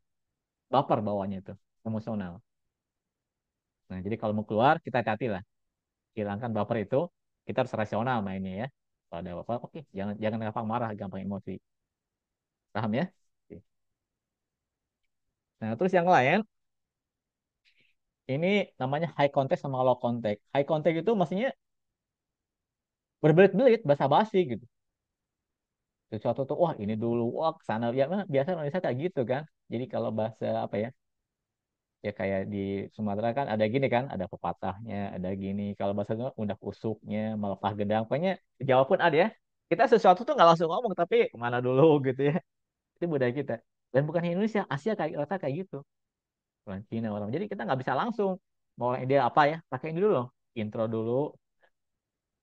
Nah, tapi kalau orang Eropa, Amerika, To the point. Nah, kalau orang kita kan langsung to the point, nggak sopan itu kan. Oh, to the point harusnya ini dulu. Jelasin apa gitu. Nah, kita harus paham. Tapi ini pengaruh juga orang-orang anak-anak kita yang belajar ke Amerika atau ke Eropa itu akhirnya kebiasaan to the point juga. Sama orang-orang di kampung, dia nggak sopan. Kamu kalau itu ngomong jangan langsung ngomong kayak gitu dong. Jangan langsung apa adanya, ini dulu apa pengantar gitu ya. Jadi kita harus paham kalau kita ke Indonesia, ke kampung di mana harus pakai ini dulu, jangan gaya yang sama. Itu ya. Terus yang lain adalah masalah eh, privacy ya. Jadi orang Barat, Eropa tuh, misalnya tuh urusan pribadi sama urusan kerja terpisah, nggak boleh digabungin. Kalau kita kan campur kan, pribadi sama urusan kerja campur-campur aja gitu. Nah ini sangat penting sekali. Jadi kalau misalnya kita urusan kerja ya, eh, di kantor pakai email apa gitu ya kalau ketemu ya. Kalau misalnya teman kita orang mana, wah Pak gimana kabarnya Pak? Oh gimana kabar anaknya? Oh baik, soalnya apa? Wah gimana ibunya ini tenang. Bagi kita biasa kayak gitu. Tapi bagi orang tertentu, bagi orang Eropa, orang-orang apa yang profesi, itu dianggap nggak sopan. Tiba-tiba baru ketemu, nanyain ini, "Ih, gimana anak kamu, gimana istri kamu, ini. Bagi orang tertentu nggak sopan kayak gitu. Kecuali dia udah dekat ya, udah dekat silakan bisa. Tapi kalau awal-awal kita itu, kita kan maksudnya pengennya supaya deket ya. Jadi kita misalnya punya bos, misalnya orang orang Inggris ya, kita bilang, oh bos ini. Kita kan mikirnya supaya kita deket. Mereka malah tersinggung. Loh, kamu kok urusan pribadi nih ini. Kita urusan kerjaan aja gitu. Nah, tapi beda. Beda sama orang Indonesia harus harus itu dulu kan. Bisa langsung. Sama orang India pun sama itu dia kekeluargaan. Dia senang tuh nanya keluarganya apa segala macamnya. Biasanya orang timur kayak gitu. Nah, kita harus paham ya. Jadi hati-hati juga pas intro bicara, jangan sembarangan. Tiba-tiba kita ketemu ngobrol, oh gimana kabar anak gimana keluarganya? Malah mereka tersinggung jadinya. Oke, paham ya? Oke. Nah, terus yang lain adalah antara universal sama partikular ya. Antara hubungan sama peraturan. Jadi orang barat tuh tegas sama peraturan. Orang kita kan agak fleksibel gitu ya. Untuk kayak gini. Contohnya lihat gambar ini ya. Ini gambar ini kan orang lagi ngantri nih. Lagi ngantri masuk sini kan. Kalau budaya barat, ini, Pak, saya kan anaknya bos nih. Saya mau duluan lah masuk sini. Kata dia, "Nah, I don't care. Mau anak bos siapa nggak boleh, kamu harus ngantri." Ini konsepnya adalah rules ya. Barat kayak gitu. Mau siapapun juga udah kamu ngantri. Nggak boleh kayak gitu. Nah, tapi kalau budaya timur, Indonesia, Cina, Jepang, dia kayak gini. Ada antrian, Pak, saya kan anaknya bos nih. Oh iya, iya, monggo, monggo, silakan masuk. Masuk aja duluan gitu kan. Ini kita harus paham kayak gini nih. Budaya seperti ini. Jadi jangan melakukan seperti ini. Terus kita kerja di perusahaan apa gitu ya. Beda, kita harus paham ini. Ini berbedanya ya. Terus yang lain adalah achievement sama achievement. Jadi kalau Barat secara umum ya, Eropa, Amerika, segala macam gitu, ataupun umum itu, penghargaan itu berdasarkan prestasi. Prestasi yang ini, wah, jadi walaupun dia orang dari mana, orang apa, lebih sukses, itu diangkat itu. Ya pengalaman saya dulu pernah kerja di perusahaan Amerika, ya kayak gitu. Hebat, ya udah dapat prestasi deh, dapat bonus, dapat apa yang kamu bagus ya kerja dia. Naik sampai ke atas dia. Film ini. Nah, tapi kalau di timur, ini contohnya di Jepang ya. Nih, jadi gambarnya CEO-nya, bosnya ini apa, penguin ya. Ini anak buahnya penguin itu aja, maksudnya ini apa ya, senioritas, nepotisme, senioritas. Ya gini semua nih. Berarti orang sana ya orang sana semua tuh. Misalnya orang dari daerah X, ya orang itu semua tuh yang bakal naik. Wah dia kan priayi apa segala macamnya. Atau kalau sekarang maaf ya, sekarang mungkin ada klik-klik ya maaf ya. Saya kan orang ITB ya. ITB, pokoknya ITB di bawah atau daerah mana gitu kan. Itu contoh. Jadi orang berasa kedekatan. Kalau ini berasa prestasi. Oke, paham ya? Ini harus paham juga karakternya berbeda. Yang saya rasakan sendiri waktu kerja dulu perusahaan Amerika, perusahaan apa ya. Ini kayak gini. Berhasil, bonus. Tapi kalau jelek, ya tenang sekalian tuh di out udah. Wah, kamu nggak bener, di out gitu kan. Oh, ininya. Oke, paham ya? Ini budaya-budaya. Terutama pas kita kerja harus paham nih. beda karakter. Jadi jangan sampai, nah di perusahaan Jepang kita harus paham, Jepang tuh senioritas. Terus emang kita nggak bisa tiba-tiba naik pangkat, naik jabatan ya kalau perusahaan Jepang, karena dia selalu kayak gitu.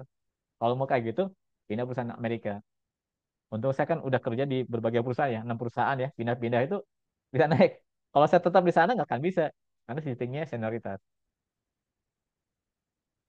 Oke, lihat lagi. Nah, jadi bagaimana kita meningkatkan budaya berbagai bangsa tadi? Yaitu tadi kita harus memahami budaya sana, belajar lah ya. Kita belajar banyak banyak bukunya juga dipelajari gimana karakter, kita tahu lah karakter orang ini seperti apa, budaya-budayanya, dan dari sana kita menyesuaikan. Ini pas kita kerja termasuk kita negosiasi juga. Negosiasi, mau bisnis apa segalanya harus tahu nih. Kita sama orang Jepang, orang mana, orang Eropa, beda, beda caranya. Jadi ada ini contoh menarik. Ini justru yang komplain tuh orang luar terhadap Indonesia. Kalau dalam konsep Barat ya, Amerika Eropa tuh, yes, yes tuh ya iya. Oke, kamu ini yes. Nah sekali waktu dia nyuruh sama orang Indonesia, oke, can you do this one? Yes, I can do it. Yes. Dia bilang yes, tapi nggak dikerja-kerjain. Bingung dia. "Oh, katanya udah yes, sudah deal, tapi kok enggak?" Nah itu nggak paham dia. Yesnya orang Indonesia tuh beda sama yesnya orang orang Amerika gitu. Jadi orang luar pun harus paham juga budaya Indonesia. Oh kayak gini nih. Indonesia tuh nggak bisa dia tuh langsung yes, nanti harus ada pendekatan dulu, harus personal macam-macam, baru jadi gitu. Nah, akhirnya orang luar pun banyak yang belajar. Oh, Indonesia kayak gini karakternya. Sehingga deh kalau bisnisnya seperti ini, kalaupun mau apa mau budaya budaya di sini seperti itu. Jadi tahun sekarang kan sekarang di mana-mana bisnis atau di kantor orang pakai batik. Zaman dulu 10 tahun lalu kan pakai pakai jas, pakai dasi kayak gitu kan. Sekarang nggak, coba lihat pejabat segala macam pakai batik sekarang. Akhirnya apa? Akhirnya orang-orang luar negeri juga mau bisnis sini pakai batik dia. Dibuka tuh jas sama dasinya udah, jas dasi udah nggak ada, pakai batik dia ngikutin. Oh ini budaya Indonesia gitu. Jadi kalau pengen sukses Indonesia, kamu harus pakai batik, jangan pakai jas sama dasi. Nah itu contohnya ya. Nah tapi jangan sebaliknya. Kita mau ke luar negeri, ke Eropa kemana, nego pakai batik, ya nggak bisa juga. Ikuti cara sana kan, kayak jas pakai dasi gitu kan.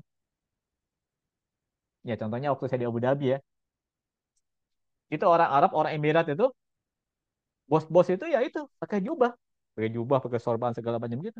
Kita lihat, oh ini kok ada kiai, ustadz, enggak. Jadi karena mereka percaya diri. Jadi punya anak buahnya pakai dasi, mungkin bos-bos Amerika pakai dasi, dia enggak. Pakai jas, pakai jubah, pakai itu udah sorban. Itu udah nego segala macam dan dia pede, percaya diri, udah. Orang pun percaya, oh hebat nih. Jadi tidak merendahkan. Nah ini satu hal juga, kita harus percaya diri juga pakai batik, ya saya percaya pakai batik. Kalau di Indonesia kan, di luar pun seperti itu.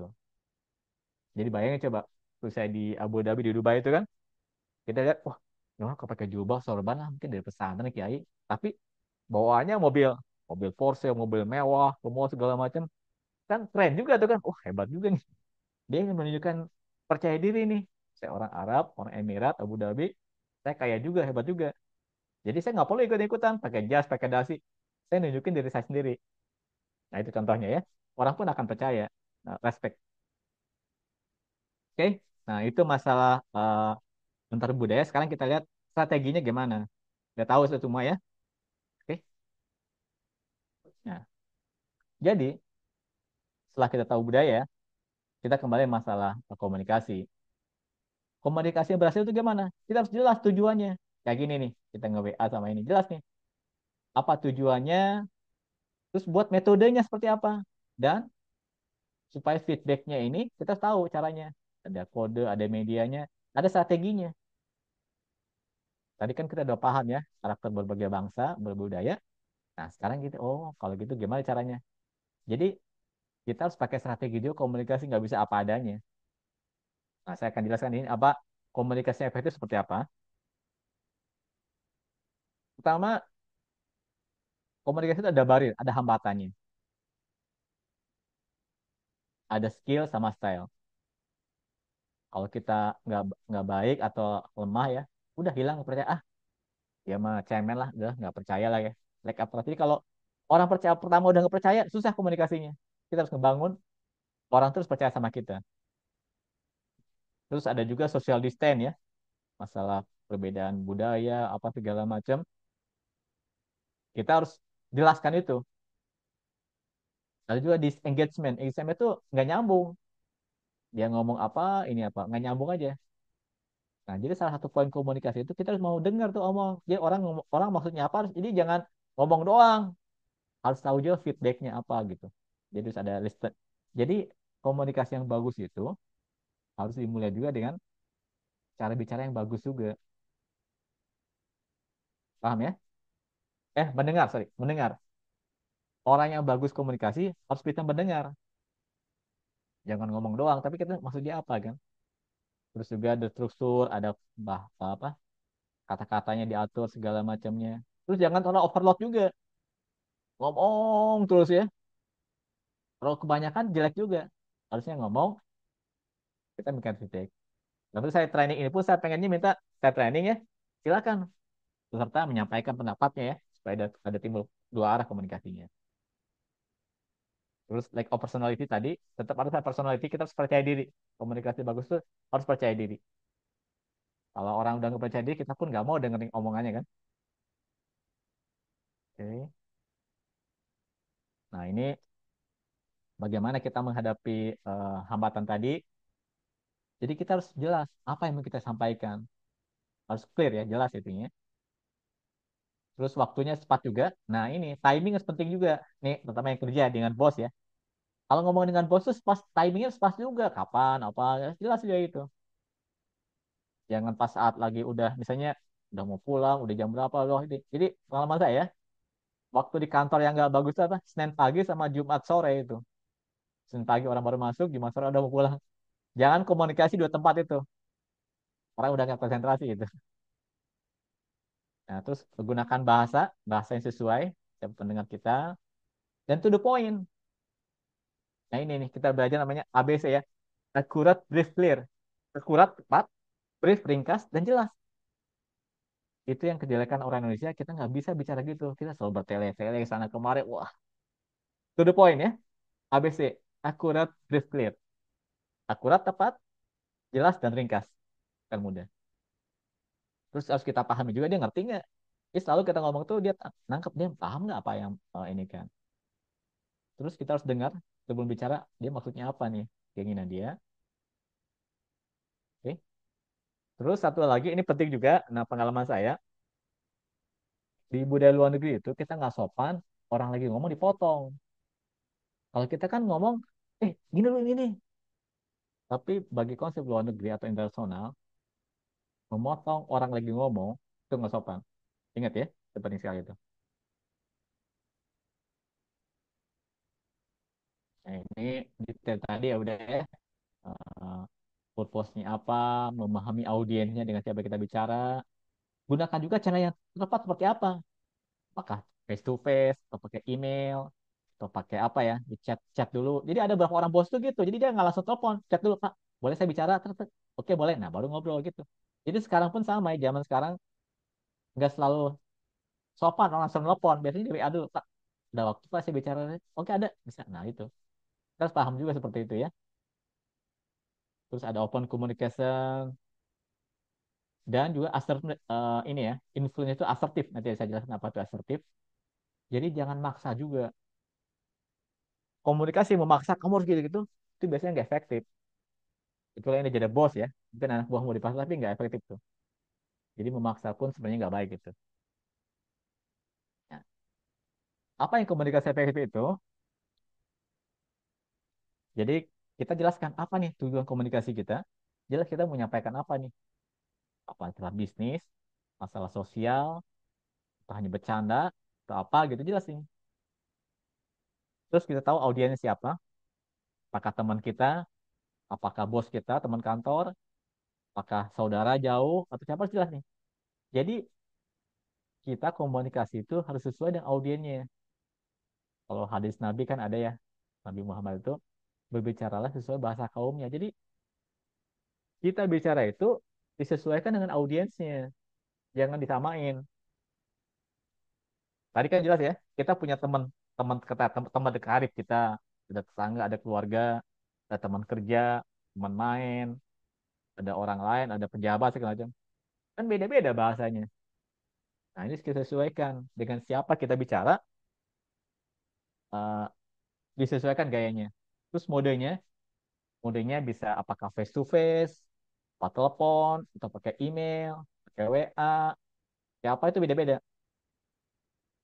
Ya terus diingat ya, zaman sekarang tuh kan orang selalu pakai gini nih, zaman WA ya, ya nge-WA aja gitu ya. Tapi ada hal tertentu nggak sopan itu dengan WA, harus tetap face to face. Karena kan banyak orang tuh kasus gini nih, ya teman saya juga lah keluarga ya. Hal penting dia pakai WA.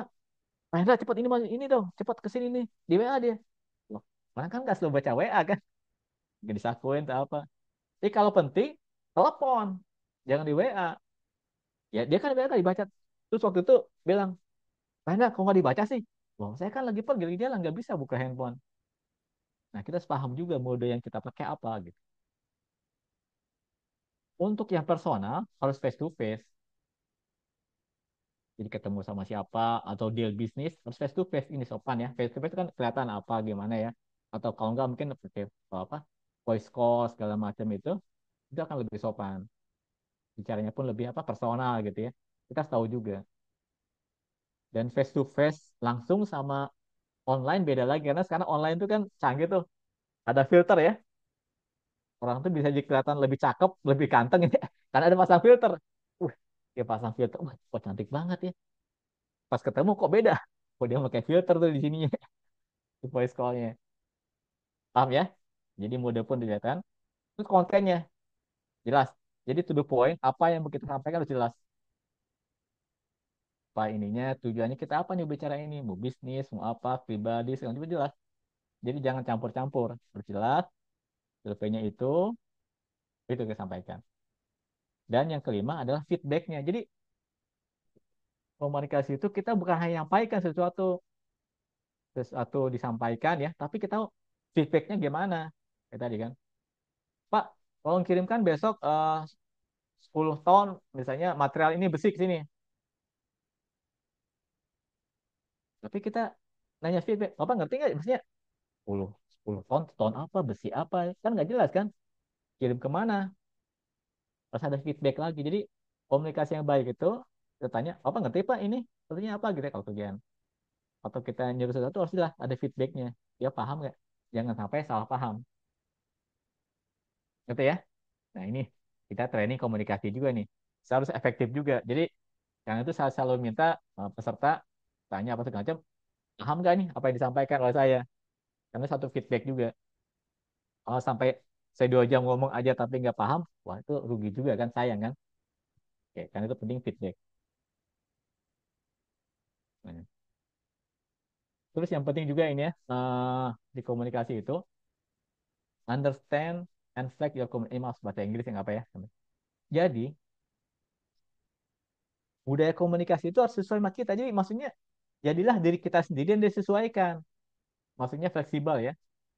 Jadi, jangan pengen saya ngomong, lihat, oh orang tuh hebat, wah saya pengen seperti dia. Enggak. Gaya komunikasi terbaik itu adalah yang pas dengan karakter seseorang. Jadi jangan ikut-ikutan. Oh, apa yang kayak orang Inggris, casi sub, saya Inggris apa atau Inggris. Emang bisa, tapi tetaplah jadi diri Anda sendiri. Nah, ini penting sekali. eh Tadi pas di awal saya makan ya. Silakan Anda masing-masing mencari tipe bicara saya seperti apa itu. Gaya bicara saya seperti apa. Orang beda-beda kan.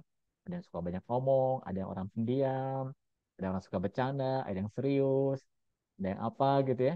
Nggak apa-apa, silakan aja. Tapi harus sesuai. Tapi jangan, maksudnya itu jangan ikut-ikutan, jangan ganti, oh pengen kayak itu enggak. Jadilah diri Anda sendiri. Itu akan pas ya. Jadi kita sesuaikan gaya kita seperti apa. Jadi mungkin coba lihatlah orang-orang bicara seperti apa di mana ya, di internet di mana. Ini kayaknya bagus kayak gitu. Nah, kita sesuaikan. Tapi jadilah diri Anda sendiri. Jangan jadi orang lain. Sebab akan gagal. Tapi kalau jadi diri Anda sendiri, gaya sendiri, itu akan lebih dihargai. Dan sesuaikan masing-masing orang beda-beda karakternya. Yang kedua, mulailah belajar mendengar. Nah, orang tuh kan suka banyak ngomong, pengen komunikasi, ngomong doang, tapi dia tidak paham gimana pendengarnya. Jadi, belajarlah untuk mendengar. Jadi sebenarnya dia tuh pengennya apa gitu, maksudnya apa gitu kan. kita bisa memahami. Jadi komunikasi yang baik harus jadi pendengar yang baik. Kita harus tahu dulu. Nah, contohnya kalau kita kerja ya, kita mau kerja mau interview gitu ya, ya kita belajar dulu perusahaan ini apa, situasi gimana, karakternya gimana, kita akan lebih bagus. Oh, udah tahu kayak gitu kan, tahu deh pas kita interview ini. Ataupun kalau kita bisnis nego, udah tahu nih, oh perusahaannya ini, oh bosnya si ini, tahu nih, dan karakter seperti apa, kita mendengar tuh, mereka senangnya seperti apa, kan lebih ini. Sama seperti tadi kalau masalah pribadi ya, maafnya, kalau yang anak muda ngedeketin cewek segala macam, tahu nggak? Cewek itu senangnya pengen didengerin dulu itu. Kalau kamu ngomong aja apa dengerin dulu, oh dia senangnya apa, dia pengennya apa, akan lebih masuk itu, nyambung. Nah ini namun ya, kita masih jomblo ya. Jadi kalau ketemu sama perempuan segala macam, harus bisa mendengar. Perempuan tuh senang mendengar. Oh gitu aja enggak. Nah itu kalau dengar, kena, wah tepat lah itu ya. Ini ilmu juga ya, komunikasi ya, personal. Terus gunakan bahasa yang jelas. Jelas ngomongnya, jelas maksudnya, simple aja. Jangan bertele-tele maksudnya apa gitu kan. Ini maksudnya ini, termasuk bisnis juga, apa segala macamnya, clear. Itu akan lebih eh, cepat nyampainya itu. Jadi kita pun enak kalau ngomong, oh maksudnya apa gitu, clear. Terus satu lagi asertif, asertif tuh clear, tegas, tapi tidak agresif. Nah ini satu hal penting juga dipahami. Eh, Kalau agresif itu kan orang kan pengennya ya, contohnya contoh kayak sales lah, kita ngalamin sales ya. Sales tuh kan kalau nawarin kita, wah nawarin barang, kalau terlalu banyak kan kita kan males juga tuh sama sales. Tapi sales tuh dia karena jualan barang dia ditarget, wah pokoknya harus sampai ini nih. Tapi, nah ini kalau ada sini ada yang sales ya, Anda harus ada strategi juga, jangan nyerocos terus gitu ya, menyampaikan ini, tapi nggak seperti itu kan ketinggiannya. Oke, itu ininya, ada ini ya, seperti sama agresif ya. Jadi jangan sampai emosional. Nah kalau udah bicara apa, kita naik napas sedikit, naik apa, tenang, baru sampai di sana. Jangan sampai di ini kan ya, jangan sampai terlalu itu settingannya. Nah ini penting juga karena pengalaman saya dulu ini, cerita pengalaman saya ya. Jadi waktu di kuliah di Abu Dhabi kan kita meeting gitu, meeting, meeting pagi ya. Kan ada orang berbagai bangsa, orang Indonesia, ada orang Eropa, orang Arab, orang Cina, orang India, Jepang, wah macam-macam lah ya. Karena itu.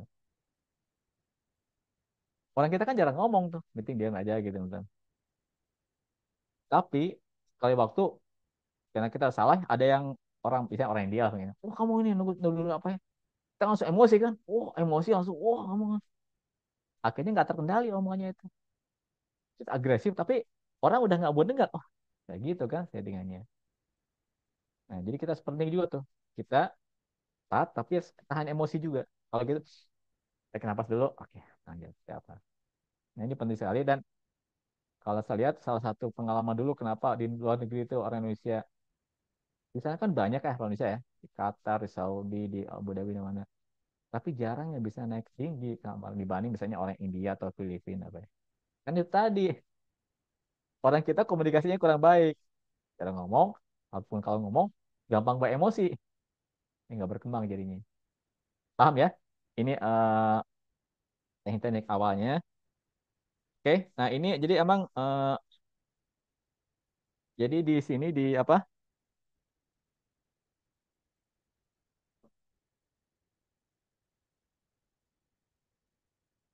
eh Bentar ya. Jadi ini adalah stylenya itu, style ini, style apa? Style gaya komunikasi.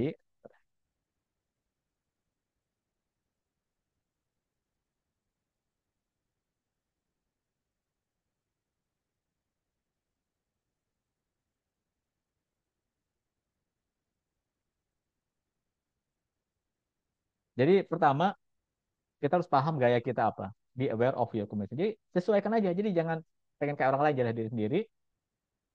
Listen, dengarkan dengan empatik. Nah, ini penting juga adalah non-verbal communication. Jadi kalau kita bicara face to face ya, ini non-verbal penting juga. Tangan gitu ya. dengan wajah, dengan apa segala macam, ataupun gaya tubuh kita gimana, itu mempengaruhi juga ya, mempengaruhi juga eh, bagaimana orang menangkap kita. Kan kalau diem aja gini kaku kan, oh kita wah ini nah gimana gitu ya. Tapi dengan ini, dengan mimik aja, dengan tangan tuh mempengaruhi juga. Jadi non verbal tuh penting juga. Atau kita non verbal grogi, gini kayak grogi apa ya? Oh, udah tahu tuh kalau orang udah grogi, deg-degan, wah udah nih nggak pede nih orang kan. Jadi harus ada non verbal penting juga.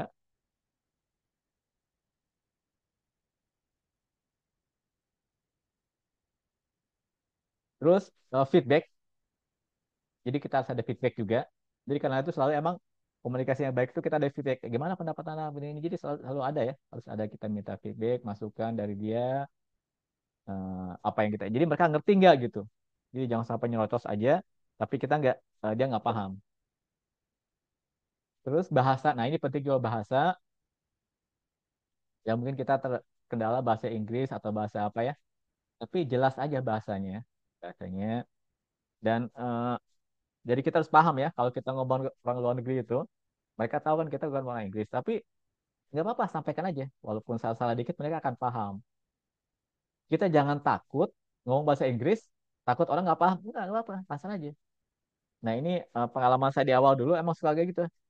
Waktu wah susah gitu ya. Pede aja bahasanya apa akan kena gitu. Karena mereka udah tahu kita kok bukan orang yang berbahasa Inggris. Jadi sampaikan. Waktu saya dulu di luar ya, kan kita sering dengar ya yang bagus dia bahasa Inggris itu jagonya orang India, orang Filipina. Tapi dicek ya, mereka tuh nggak selalu benar juga tuh. Kalau lihat grammarnya Takama suka salah-salah apa-apa. Tapi yang penting kan nyampe kan, karena kita kan bukan buat report ya, bukan buat tulisan, tapi buat komunikasi. Bisa aja. Nah ini eh, salah satu masalah bagi orang Indonesia mau bahasa Inggris, kita tuh sering terpaku sama grammar. Wah harus gini ya. I want to go to this one. Wah pakai present tense segala macamnya. Kalau report ya tulisan iya, tapi kalau ngomong jangan pikirin itu. Justru itulah yang nggak hambat gitu. Pede aja mau pas ya pokoknya nyampe lama-lama akan terbiasa. Saya pun gitu akhirnya dulu. Pede aja gitu ya. Oh, sem apa pokoknya bahasa-bahasa lapangan bisa itu. Nanti lama-lama terbentuk kecuali buat tulisan report ya, report itu standar ya. Tapi kalau bicara langsung. Termasuk bahasa Arab juga. Bahasa Arab kan kita waktu saya di sana dulu kan kita belajar pesantren dulu ya. Eh, saya anak azhabu ilal madrasah saya ini gitu-gitu ya. Pakai apa ya? Pakai tata bahasanya. Di sana mah enggak ngomong aja apa adanya. Oke ya, jadi ini penting juga. Pede aja ngomong apa adanya. Nanti bisa. Salah satu tanda Anda udah lancar itu, kalau mimpi pakai bahasa Inggris. Atau bahasa Arab itu berarti lancar bahasa Inggrisnya. Mimpi bahasa Arab, lancar bahasa Arabnya. Dan intinya pede aja. Jangan terlalu takut-takut ya. Tapi jelas juga, ini lama-lama terbentuk kok. Oke. Ini untuk diri kita sendiri. Jadi kita ngebangun ya communication style. Nah, terus kontennya gimana? Tadi ya, kita tahu siap audiennya, dengan siapa kita bicara, paham lah ininya. Terus clear, sama clear and konsis itu jelas dan tepat. Nah, satu lagi respect. Respectful itu. Jadi kita jangan prejudice. Respect itu mau orang mana respect nih. Orang India, orang Arab, apa, respect. Oke, ini maksudnya apa gitu ya. Jangan sampai kita merendahkan orang lain. Kita kan suka, wah apa gitu ya. Ya saya pun dulu pernah ngalamin juga tuh. Maaf ya, contohnya mungkin kita uh, Timo lah. Mungkin saya ketemu orang India tuh kan beda-beda ya. India tuh India Utara putih kulitnya, cantik, cakep, apa tinggi. India Selatan tamu itu hitam, sama apalah penampilan kayak gitu kan ini kan. Sama juga di Afrika juga hitam, yang utara tuh putih. Nah kita kan sukain apalah orang inilah penampilannya gak ini gitu ya, tidak tidak tidak apa ya meyakinkan. Kita sedang merendahkan. Tapi ternyata dia pintar itu, hebat. Nah itu nggak boleh juga. Sama seperti tadi, kita apa meninggi-tinggikan orang Eropa, pinter putih, orang bule hebat. Kita terlalu meninggi-tinggikan mereka. Itu jelek juga. Sama aja semuanya. Kita respect, empati. Oke? Kita sama. Nah, pengalaman saya di luar negeri itu, kita harus sama tinggi. Jangan merendah, jangan juga merendahkan orang lain. Di sini kan di Indonesia kita selalu kayak gitu. Ada penyakit bawaan ya. Oh, orang luar itu hebat. Orang bule hebat, oh pinter apa. Orang Arab tuh soleh apa. Selalu kayak gitu. Orang ini malah kita rendahkan apa gitu ya. Orang yang misalnya penampilan kayak gini rendah. Itulah budaya Indonesia yang terbentuk karena kita dijajah lama. Itu hilangkan. Sama semuanya, kita komunikasi enak. Nah itu pengalaman saya dulu waktu setelah ya mungkin setelah setahun lah. Saya kan sering meeting sama mereka bareng-bareng. Oh gitu ya udah pede aja. Mau bule, mau apa kan. Misalnya ada orang-orang kayak orang Jerman kan tinggi tuh. Wah tinggi 1,8 meter. Saya kan rendah ya. Pede aja ngomong gitu ya. Jangan sampai oh merunduk. Enggak. Mereka enggak tersinggung juga kok.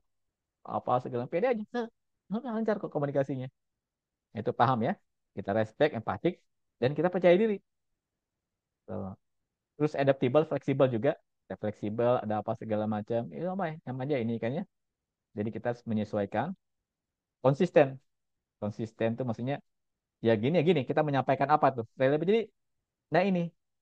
Kita konsisten tuh kita bicara ini nih. Masalah misalnya mau bisnis. Ini bisnis tentang pertanian. Ini aja.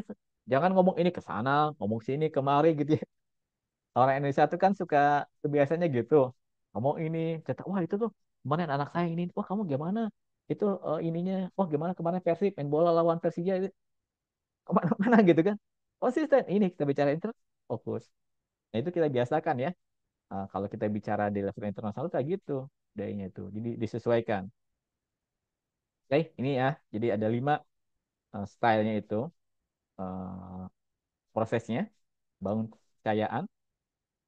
Satu lagi adalah dari sana timbul trust, kepercayaan. Jadi komunikasi itu salah satu kuncinya orang percaya sama kita kan. Kalau udah pertama percaya nggak percaya, orang nggak akan mau dengar kita kan. Jadi bangun kepercayaan. Nah, sama seperti tadi ingat ya, waktu saya gambar saya pertama, si A jatuh, seorang pemuda jatuh cinta sama si B. Kalau dia percaya, tapi kalau dia percaya, dia mau pembohong, gombal, udah susah itu kan. Percayaan. Termasuk juga kita bisnis. Kita mau bisnis ataupun kerja segala macam apa ya. Bos kita sebenarnya percaya, wah ini si Hendra nih kayak kerjanya benar apa segala macamnya. Ini. Kan mudah kalau udah percaya itu. Kan mudah masuk komunikasi yang disampaikan. Tapi kalau dari awal udah nggak percaya, susah. Dia mah pembohong. Wah dia mah orangnya ini, orangnya apa, tipikalnya itu. Nah kalau kita punya bawaan negatif, dibuang dulu. Misalnya kita dikenal pembohong, ya udah. Gimana caranya? Kurangin bohongnya, jangan suka bohong. Atau kita dikenal orang suka telat. Dalam meeting telat. Kalau ini apa? Kalau janji, ngibul segala macam. Berubah dulu. Kalau itu nggak dirubah, susah komunikasinya. Datang, wah dia mah tukang ngibul. Wah dia mah suka telat. Suka bohong, nggak bisa dipercaya. Udah. Kalau orang punya seperti itu stereotipnya, susah komunikasinya. Hilangkan dulu, baru bisa jalan nanti ya. Paham ya? Jadi komunikasi itu berhubungan sama diri kita juga. Oh, ini baik. Kalau kita bermasalah, karakternya jelek, susah komunikasi. Paham ya? Kita pun tahu nih, kalau ketemu orang-orang yang kayak gitu kan kita nggak suka juga tuh. Ada si A, dia suka ngegombal atau suka bohong. Kan kita nggak percaya omongan dia kan. Berubah dulu. Baik ya, ini bagaimana ngebangun mesin tadi. Nah ini langkah-langkahnya. Jadi jelaskan nih, kalau kita itu. Jadi emang kalau komunikasi itu jelas, kita topiknya apa nih? Masalah bisnis, masalah kerjaan, masalah apa jelas. Harus clear ya. Poin-poinnya apa, di itu aja kita bicara itu aja. Kita mau jual barang ini, jelas itu aja. Ya, jangan kemana-mana ya. Terus siapkan. Nah, jadi emang komunikasi bagus tuh, lah meeting, bisnis, kita siapkan apa yang kita sampaikan, dibicarakan. Jelas clear ya. Terus ditulis struktur. Kita bicara ini. Jadi kalau biasakan seperti itu ya. Poin-poin aja, pointer aja. Ini. Saya akan menyampaikan ini. Dan ujungnya ini. Jadi siapkan sebelumnya. Terus tepat. Sampaikan, clear, apa yang dijelaskan ya. Terus bagus juga kalau presentasi pakai ini visual. Ada gambarnya, apa segala. Ya kayaknya presentasi saya ini kan training saya ada gambar-gambar. Kalau tulisan doang, ini orang jenuh juga bacanya. Ada gambar kan? Ya gambar, pakai grafik, apa segala macam. Nanti pun kalau Anda kerja kan, reportnya kayak gitu, ada grafik apa jelas itu, enak orang bacanya juga paham. Terus confident, percaya diri ya, percaya diri. Dan bahasanya ini pentingnya, tone itu apa ya? Apa ya? Tone itu apa bahasa Indonesia ya? Gaya bicaranya tegas. Oke, kalau dia maaf ya, saya ini kok gak ada tone susah itu. Tone itu apa ya bahasa Indonesia itu ya? Tahu ya tone ya. Pokoknya jelas tone-nya ini percaya percaya diri. Oke, ini jelas. Bukannya keras ini tapi tone itu tegas. Ini saya akan menyampaikan ini. Kebalikannya apa? Maaf ya, maksud saya gini, gini ini itu sambil gemeteran, udah itu susah orang kayak gitu komunikasinya. Itu bahasa Inggris ya. Sorry sir, I cannot do that. Can you explain me? Udah kalau orang kayak gitu susah komunikasinya. Jadi biasakan gas dan ada tone. Tone tuh nada suara, nada suaranya tegas. Harus percaya diri, jangan takut-takut ya. Nah ini pengalaman saya dulu waktu awal dulu kerja di luar negeri ya. Kan kita takut-takut tuh sama orang boleh apa. Sorry sir, what we want to do, what we explain, udah susah gitu. Harus pede ya dari awal. Dan terakhir, and then strong, harus jelas. Oh baik pak, kesimpulan okay, this is the conclusion is this one, I want to explain this. The conclusion is I want to sell this product to you atau gimana ya, I want to engagement, I want apa segala macam, jelas, tujuan jelas, kesimpulan oke, okay, clear. Nah inilah satu sampai ini. Nah kalau dilakukan ini akan clear. Dan ini bisa dikatakan kita harus menyesuaikan karena ada beberapa yang tidak sesuai dengan budaya Indonesia juga ya. Nah, budaya kita inginkan. Tapi emang ini kita bicara dengan orang asing. Tapi kalau dengan orang Indonesia ada sesuatu tambahan juga. Tetap walau gimana juga kalau kita bicara dengan orang Indonesia ataupun kayak orang Cina, India atau yang timur ya, harus ada personal touch juga gitu. Oke, gimana gitu ya. Kalau di Indonesia kan kita hormat kan, oh Bapak dari mana Pak? Misalnya dari Jogja, dari mana? Oh Pak, gimana ini? Terus ada intro. Itu kalau kita bicara orang Indonesia. Tapi kalau ke luar negeri nggak bisa gitu. Kecuali kalau emang jadi ini, ya harus ingat ya, bedakan bercanda eh, sama resmi ya. Waktu dulu saya kerja itu kan saya ada kontraktor orang ini, orang Spanyol. Spanyol ya. Ya biasa kita dalam Spanyol ada Scotland apa ya. Kan kita lagi meeting ya, biasa gitu ini. Biasa kalau meeting ya harus resmi. Tapi kalau bercanda bisa aja. Buat dia suka main bola tuh. Ada suka main bola ya, Spanyol. Wah, ini ada orang Madrid, orang Barcelona. Oh, iya Real Madrid gitu ya. Bercanda gitu ya. Nah, pasan pas lagi ini, pas lagi ada meeting saya baca, oh how about you, dulu kan kita waktu lagi main bola ya, Real Madrid sama Barcelona main ya, waktu itu kan kalah ininya, oh, apa kok kamu kalah, langsung marah ternyata dia. Dia itu orang Barcelona, dia nggak suka Madrid ya, kayak Bandung Jakarta lah, Persija dan Persib dia. Pas yang ngomong itu marah dia, woi, sampai jadi mereka sampai kayak gitu ya, kalau di sananya gitu ya. Kita tahu, oh ternyata sampai seperti itu kan, jadi jangan campur nih, bicara lagi informal ngobrol, oke bisa lah tuh. Tapi kalau lagi meeting ya meeting jelas, nggak boleh campur-campur kayak gitu. Kita kan suka nyampur-nyampur kan, nah itu budaya itu harus dirubah kalau kita bicara dengan internasional loh nanti. Paham ya, ini 7 langkah-langkah. Oke, ini oke, satu hal lain juga ini kita harus paham juga, bicara dengan ini ya, bicara dengan ini generasi berbeda nih, kita harus paham juga. Orang kan beda-beda ya. Ada kelahiran 45, ada baby boomers ya. Terus sekarang Gen Z.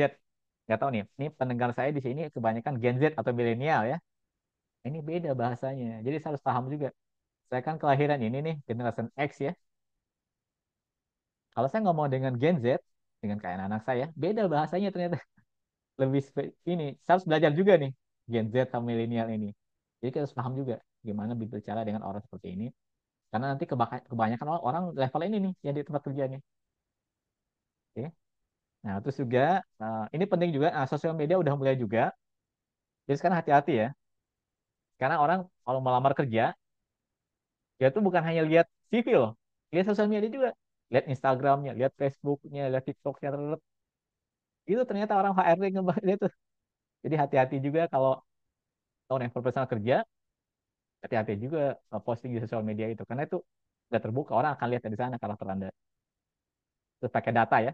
Kita bicara terus pakai data, jangan pakai perkiraan. Harus ada data ya, datanya ini. Itu yang biasanya internasional selalu seperti itu. Indonesia kan biasanya pakai perasaan, jangan. Harus pakai data ya, data kalau kita bicara. Oke, nah ini elemen tadi udah jelas ya. Jadi ada connect itu adalah bagaimana kita connect itu. Ada clarity jelas, simple language, direct sampai jelas, disampaikan dengan jelas apa pesan kita. Empati, empati itu ya kita harus paham orang lain. Jadi jangan sampai kita ngomong aja gitu kan. Tapi empati dia maksudnya apa kan? Authenticity, otentik. Jadi kita ngebangun kepercayaan, otentik apa yang disampaikan itu ya. Jadi jangan jangan apa ini niru-niru lah, konsisten. Kalau bicara ini. Kita masalah marketing, masalah apa ya ini. Jangan kemana-mana. Jangan ya itu tadi ngomong sini ngomong sana enggak. Jelas konsisten kita bicara ini. Kita bicara apa nih? Bicara bisnis, bicara olahraga, bicara sosial, personal atau beda-beda disesuaikan. Terus satu lagi adalah feedback. Jadi komunikasi yang baik itu kita selalu minta feedback gimana pendapat Anda, gimana ini ya. Supaya kita tahu nih, oh kurang ngerti ya, seperti ini jelaskan lagi, ulang gitu. Jadi harus ada feedback. Nah ini emang agak susah feedback itu kalau sosial media, kayak kita WA, apa itu kan satu arah aja ya. Tetap kita harus minta feedbacknya. Nah itu beda kalau face to face, kan ada feedback kita ya bisa langsung kan. Kalau itu nggak ada. Oke ya. Jadi kuncinya adalah clarity, jelasan, simple, empati, kita pahami yang lain, otentik, clear apa yang disampaikan jelas, asli, original, konsisten, dan feedback. Kita mintakan feedbacknya. Oke, begitu saja ya. Nah sekarang tip-tip aja, tip lihat dari sana juga. Tadi ya, udah saya sampaikan sebagian. Inti disampaikan gaya komunikasi sendiri ya, meninggal karakter. Oke, strategi yang tepat. Ini bersama tadi kok. Sampaikan tadi tip komunikasi. Ya udah. Oke, saya kira udah sampai di sana ya untuk ininya secara umum ya. Ini udah 1 jam 40 menit saya sampaikan.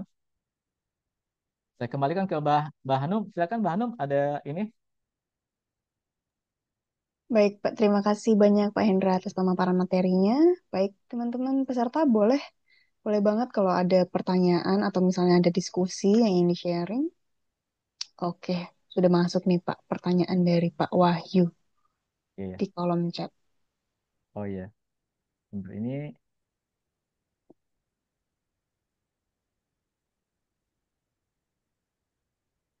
Ada dua ya Pak pertanyaannya. Oh iya, iya. Oke, oke. Ini pertanyaan tentang Pak Prabowo ya. Menurut saya mohon maaf saya nggak bisa komen kayak gini ya. Tapi kalau saya jelaskan emang itu berarti karakter dia. Jadi Pak Prabowo membangun karakter dia sendiri kan. Kalau militer atau ini ya. Jadi dia membangun itu lah. Ini karakter dia ya. Ini saya nggak mau menilai ya. Tapi kalau ini secara keilmuan, itulah karakter dia. Orang mengenal, oh ini dia. Jadi itu adalah ya apa militer atau apa ya. Tapi itulah tipikal dia. Pakai ini tadi ya, angkat tangan apa segala macam. Ya mungkin di latar belakang juga karena dia militer, karena apa, ngebentuk seperti itu. Jadi apa yang ingin disampaikan, ya itulah karakter dia, otentik dia seperti itu. Dia punya ciri khas. Itu dari sisi saya. Artinya. Nah itu. Nah, apakah harus dengan pimpinan negara harus formal, harus personal? Enggak. Ini beda juga. Itu kan sesuai. Jadi kita harus tahu diri. Di mana bicara formal, di mana bicara personal. Jadi jangan kecampur. Jadi emang ada saatnya itu namanya etika diplomasi juga ya. Saya tertentu oh ya bisa saya bicara ini formal tapi pas saat lain saat makan apa segala macam kita bisa bicara informal basa-basi. Nah jadi apakah di awalnya basa-basi atau tidak? Jadi itu Pak Wahyu ya kita harus memahami juga dengan siapa kita bicara. Jadi jadi misalnya pimpinan negara mana nih? Apakah misalnya dari Afrika, dari Asia, dari mana? Jadi ini sesuaikan dengan karakter dia Pak. Kita tahu dulu misalnya maaf ya ini misalnya Malaysia tetangga kita ya orang Jepang ya udah oh iya ini sama kayak kita nih bahasa dulu apa gitu kan kalau ini misalnya orang Eropa beda lagi kan jadi eh, ini disesuaikan dengan karakternya Pak Wahyu kita nggak bisa melihat apa adanya tapi harus memahami dulu karakter latar belakang budayanya itu mungkin jawaban dari saya tadi kan udah jelas ya Jadi kita tahu nih. Jadi boleh aja, tapi intinya jangan kecampur formal sama personal dan waktunya. Jadi nggak boleh pas ada formal kita bicara personal itu salah juga. Jadi ada waktu dan tempatnya dan dengan siapa kita bicara. Kalau udah dekat udah beda itu. Tapi kan ada negara yang strength, ada apa si orang Inggris, orang mana beda kalau kita ngomong dengan orang Jepang atau dengan orang Cina atau dengan tetangga kita Malaysia gitu. Itu mungkin jawaban dari saya. Baik, terima kasih Pak Hendra jawabannya dan juga pertanyaannya dari Pak Wahyu. Menarik ya Pak. Iya. Mengenai Pak Prabowo. Berarti setiap orang juga punya karakternya masing-masing ya Pak dalam Iya, menyampaikan komunikasi iya. gitu. Jadi emang kalau menurut saya tadi bentar ya, kita harus ngebangun karakternya. Ya ingin kita beda-beda ya. Misalnya kita ada Pak Harto, SBY juga beda-beda ya udah gitu itulah. Kalau dia ngebangun karakter dia sendiri. Dan saya pikir menurut saya anda sekarang bangunlah karakter anda sendiri seperti apa gitu. Nanti bakal ketemu kok yang pas. Itu akan otentik ya daripada niru-niru yang lain gitu. Kembangkan gaya sendiri. Baik, adakah pertanyaan lagi dari peserta yang lain? Atau ingin diskusi, sharing, berbagi pengalaman? Berarti dari eh, sudah lama ya Pak, Bapak bekerja di Abu Dhabi itu, bekerja dengan banyak orang dari berbagai negara. Ya, saya kan dulu hampir saya 7 tahun di sana ya. 7 tahun di Hmm, sana. Jadi satu perusahaan tuh ada 50 negara, 40 negara lah. Jadi orangnya hmm, beda-beda semua. Jadi Abu Dhabi itu kan penduduknya dikit. 80% tuh pendatang semua. Kerja oh, pun di satu perusahaan itu mungkin orang Arabnya hanya 10%, sisanya orang luar semua gitu kan. oh Orang kita gitu, kan. malah Iya, sedikit ya orang sananya iya. ya. Jadi Orang asalkan Indonesia, belajar. orang Banyak, Indonesia yang banyak Pak. Oh banyak. banyak Ada juga ya. sekitar 200 Hmm. orang. Saya di pabrik malah ngomong bahasa Sunda sama teman saya. Banyak orang Bandung juga di sana gitu. Oh, malah bahasa Sunda ya di sana. Hmm, Mungkin iya. orang-orang luarnya juga belajar bahasa Sunda karena Bapak Ah, belajar iya, iya. pakai bahasa Iya. Sunda gitu. Nah, tapi pas saya ke sini, saya kan kerja di sini juga di perusahaan di Alstom, di Mm-mm. Cargill, kan orang asing juga ya, komunikasi kayak gitu. Nah, dari sana saya belajar, oh ya kayak gini nih, dengan orang Prancis, dengan orang beda-beda kan Hmm. gayanya kan. Kita harus sesuaikan gitu. Jadi ini bagi Hmm. rekan-rekan mungkin yang mau kerja di mana bisa juga sih pelajari dulu gitu. Hmm. Mau kerja Harus di belajar perusahaan dulu apa. ya Pak. Nanti Ya negaranya maksudnya seperti dipahami apa aja, gitu. Mm-mm. dipahami aja. Sekarang kan banyak nih perusahaan Cina ya. Paham dong? Mm-mm. Cina, Korea kan beda-beda ya. Gimana kita Betul. pendekatannya gitu. Mm-mm. Oke, silakan. Ada Menarik. yang mau tanyakan lagi? Atau ada yang kurang jelas? Silakan aja. Ini kan feedback ya. Mm, Dari penjelasan ada yang kurang betul. jelas atau apa? Silakan. Kalau ada yang ingin bertanya, boleh atau ada feedback. Karena menarik sekali ini global communication, nggak cuma dari satu negara aja, satu suku aja, tapi banyak negara juga ya Pak. Iya, Walaupun ada dan kendala perbedaan bahasa, pasti kita harus ada fondasinya masing-masing ya, untuk ya. membangun komunikasi gitu ya Pak. Nah, satu hal kita harus berani ya. Ini orang Indonesia kan Hmm, takut-takut bahasa Inggris, pede aja betul, gitu. Gak apa-apa. Dan juga lancar kok. betul. Nggak usah pikirin grammar ya Pak, yang Ih, penting bahasa gampang. Udah, ngomong aja. tersampaikan artinya Nah, begitu. lama-lama lancar kok itu. Nah, ini salah satu hambatan Indonesia gitu. Orang Indonesia tuh nggak pede. Jadi gini, Hmm, percaya diri kurang. Aduh, gimana? Aduh, jadi udah takut duluan. Itulah ini dampak mental kita jadi dulu kayak gitu. Aduh, ini gimana? Pede aja gitu. Sampai ini kan.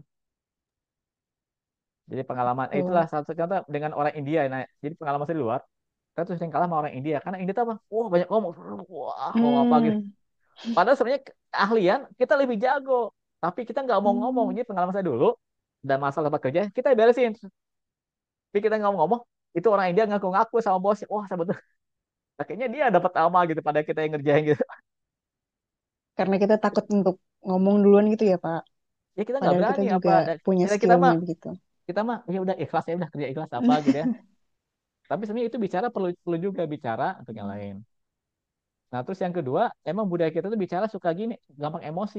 Kalau dikit dimarahin, emosi, wah, marah langsung ya.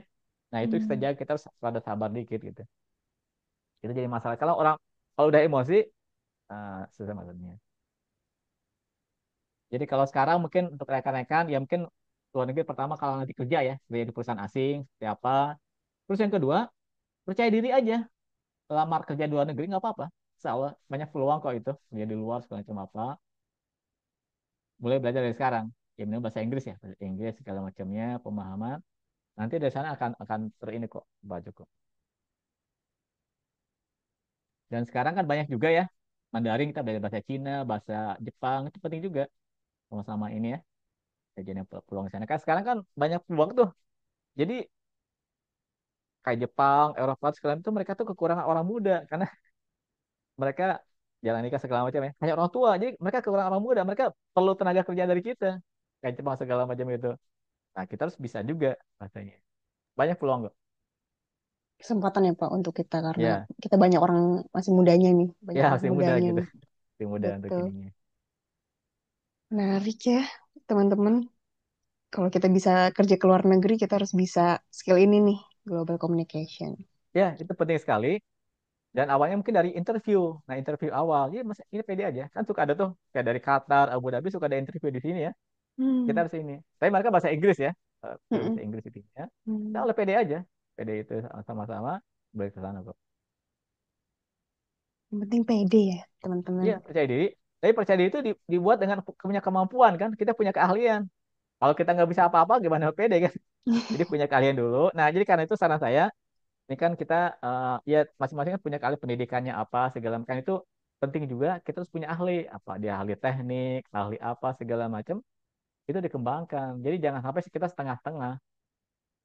Karena waktu dulu saya ada ketemu ada orang Cilacap ya, dia ngelas, tukang ngelas aja gitu ya. Tapi tukang ngelas di minyak gajinya ribuan dolar ya. Ngelas aja kerjaan dia. Tapi ngelasnya nggak sembarangan juga tuh. Kelasnya wah udah canggih gitu ya. Wah gajinya ribuan dolar sebulan ya kayak itu. Ya las las aja deh kerjanya. Atau waktu di Dubai saya ketemu orang tukang masak tuh banyak tuh lulusan NHI perhotelnya masak di sana ya tukang masak dia jago masak udah masak aja kerjaan dia ya dapat lumayan juga itu pede kayak gitu. Hmm. Banyak lapangan pekerjaan ya Pak, yang walaupun Ya banyak nggak terlalu apa ya tinggi jabatannya, tapi lumayan juga kalau dibawa iya ke kurs iya rupiah iya tapi penting besar. keahlian Hmm. punya keahlian nah keahliannya harus jelas apa keahlian kan apa ngelas nah yang salah kita tuh segala bisa bisa ini bisa enggak tapi harus punya keahlian apa bahasa atau apa gitu ya nah keahlian itulah nanti kita punya sertifikasi terus dengan bahasa minimal bahasa Inggris udah kalau bagus kayak itu. Menarik teman-teman ya. Hmm. Waduh, sepertinya tidak ada pertanyaan ya Pak. Mungkin sudah menangkap semuanya pesertanya, dan dari Pak Wahyu tadi sudah terjawab ya Pak dua pertanyaannya. Oke ya syukurlah kalau Oh, udah gitu ada ya kalau pertanyaan lagi udah Pak gitu dari Pak Zidan di kolom chat. ya Bagaimana perbedaan budaya ya mempengaruhi cara orang berkomunikasi secara global? oke tadi kan udah saya jelaskan ya di episode tadi itu budaya tadi itu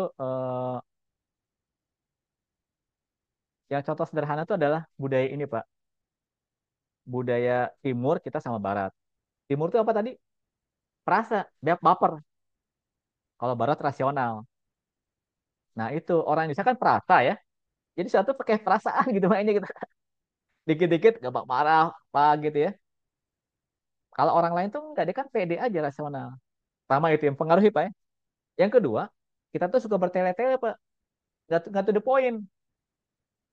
Maaf Pak, maksud saya ini, gini, sini. Wah, kesana kemarin ngomong pada itu penyakit orang orang orang internasional tuh nggak suka kayak gitu.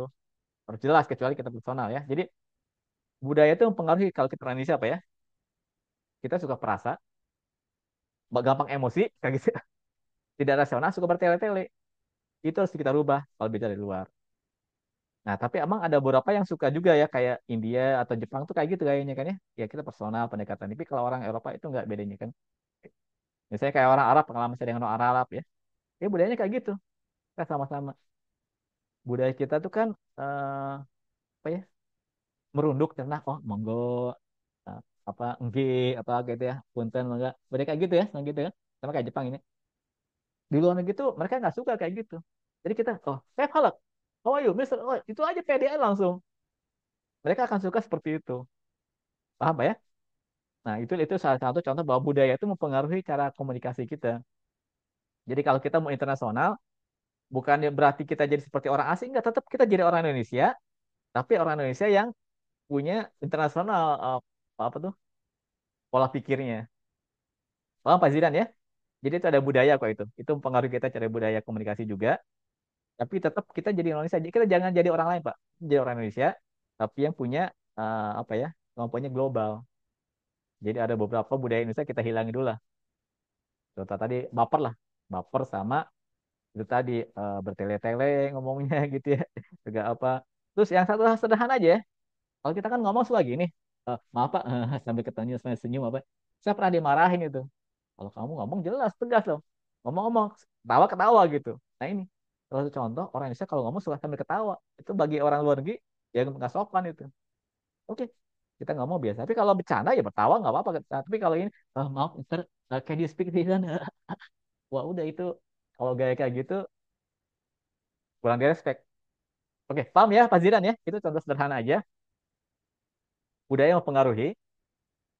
Pertama, kita harus merubah budaya kita. Yang kedua, kita harus lihat juga dengan siapa kita ngomong. Apa kita ngomong dengan orang India, orang Jepang, orang Cina, orang Amerika, orang Arab, beda-beda. Kita sesuaikan, Bani. Ya, sama-sama. Baik, Pak Jidan. Baik, perlu adaptasi juga ya Pak untuk dari berbagai orangnya itu. Oh iya, ya, kita pelajarin aja. Pelajarin tahu Hmm. kok itu caranya. Tapi yang penting ada percaya diri. Percaya diri, saya sebagai orang Indonesia, orang akan respect itu. Jangan berarti kita harus jadi orang yang enggak. Tetap jadi orang Indonesia, tapi yang percaya diri. Insya Allah itu sukses lah kalau kita komunikasi internasional. Baik, terima kasih atas pertanyaannya Pak Zidan dan juga jawabannya Pak Hendra. Mungkin eh, kita bisa closing ya Pak ya karena sudah terjawab pertanyaannya dan kini sudah mau jam 11. Mungkin dari Bapak Hendra ada closing statement dulu Pak sebelum kita foto bersama. Oke, dari saya itu saja. Pertama, kita harus syukuri kita sebagai orang Indonesia. Kita jadilah orang Indonesia. Jangan ditiru-niru, tapi orang Indonesia yang berpikiran global ya, buka gitu. Kita harus kurangi sifat-sifat jelek kita dan tambahkan sifat baik. Insya Allah itu akan berhasil. Jadilah diri kita sendiri. Dan komunikasi adalah komunikasi Anda masing-masing ya, jangan saya. Masing-masing kembangkanlah gaya sendiri, gaya komunikasi sendiri. Itulah yang otentik. Oke, itu saja dari saya. Assalamualaikum. Baik, terima kasih banyak Pak Hendra. Eh, sebelum Bapak diperbolehkan untuk live Zoom, kita foto bersama dulu ya Oh Pak. ya, silakan, Baru silakan. setelah itu. Oke, boleh. Teman-teman peserta boleh on cam. Kita foto bersama terlebih dahulu untuk dokumentasi.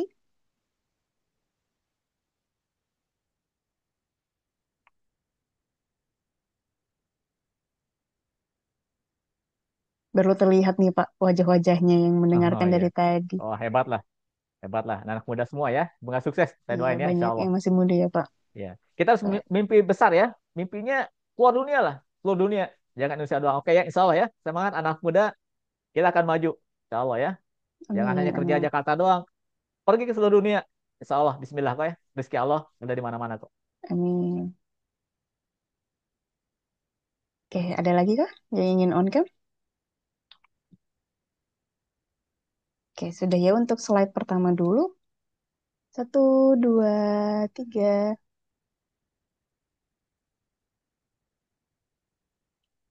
Yang slide kedua. Satu, dua, tiga.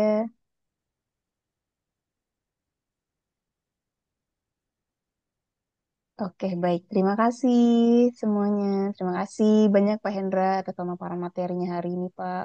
Dan untuk teman-teman peserta, mohon jangan live Zoom dulu karena kami ada untuk pengisian feedback dan juga download sertifikat. Dan untuk Pak Hendra, terima kasih banyak Pak Hendra atas waktunya pagi hari ini sudah memaparkan materi dan juga sharing-sharing pengalamannya. Semoga bisa bermanfaat ilmunya dan materinya untuk teman-teman semua Ya, dan kita bisa go internasional ya Pak. Bisa ya, Insya Allah. bisa menerapkan materinya begitu, menerapkan Ya, ilmunya. Insya Allah. Saya doain sukses semuanya ya. Insya Allah. Amin, amin, amin. Baik, Pak. Terima kasih banyak Pak Hendra. Bapak sudah Ah, diperbolehkan untuk live Zoom. Selamat baik. siang, selamat Ya, melanjutkan aktivitas Bapak. oke. Terima kasih. Assalamualaikum. Sama-sama. Waalaikumsalam, Pak Hendra. Oke, baik. Selanjutnya teman-teman peserta mohon untuk stay di room Zoom karena setelah ini ada untuk pengisian feedback. Boleh silakan di-scan barcode-nya dan login menggunakan email yang terdaftar yang sudah email yang digunakan untuk membeli skill booster ini dan masukkan password yang sudah dibuat atau bisa melalui link yang saya kirim di kolom chat. Oke. Boleh? Ada kendala boleh diberitahukan atau jika sudah berhasil boleh diinfokan di kolom chat atau kirim reaction.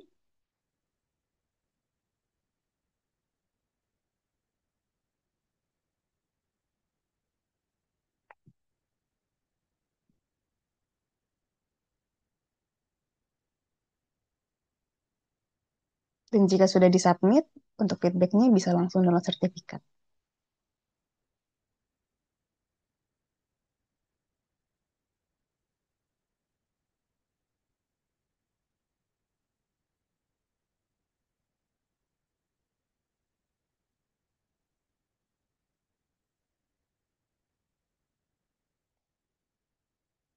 Oke, selagi menunggu pengisian feedback, di 2 minggu depan dan minggu-minggu setelahnya juga kami ada webinar setiap minggu.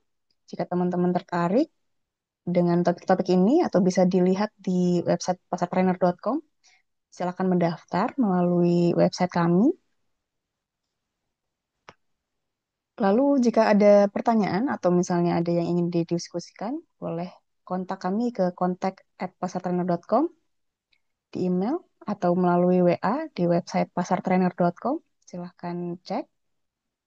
Jika teman-teman juga ada ketertarikan untuk in-house training atau untuk perusahaan kalian, silahkan dicek di website kami di pasartrainer.com. Oke, apakah sudah berhasil teman-teman untuk pengisian feedback dan juga download sertifikatnya? Adakah yang terkendala?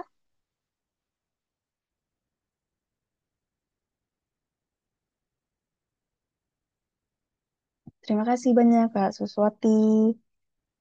Terima kasih kembali. Untuk kakak-kakak sudah selesai semua ya? Sudah berhasil semua? Tidak ada yang kendala ya?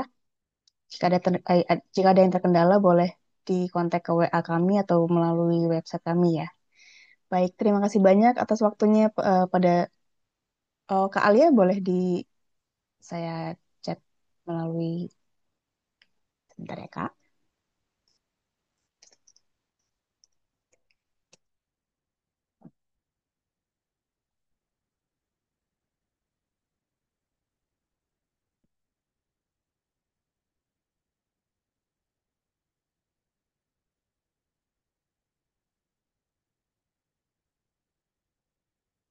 Kak Alia, saya sudah kirim chat di Zoom. Silakan di chat jika ada kendala.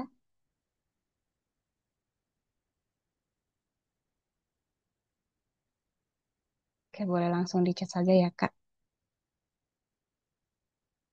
Untuk teman-teman ada yang terkendala lagi?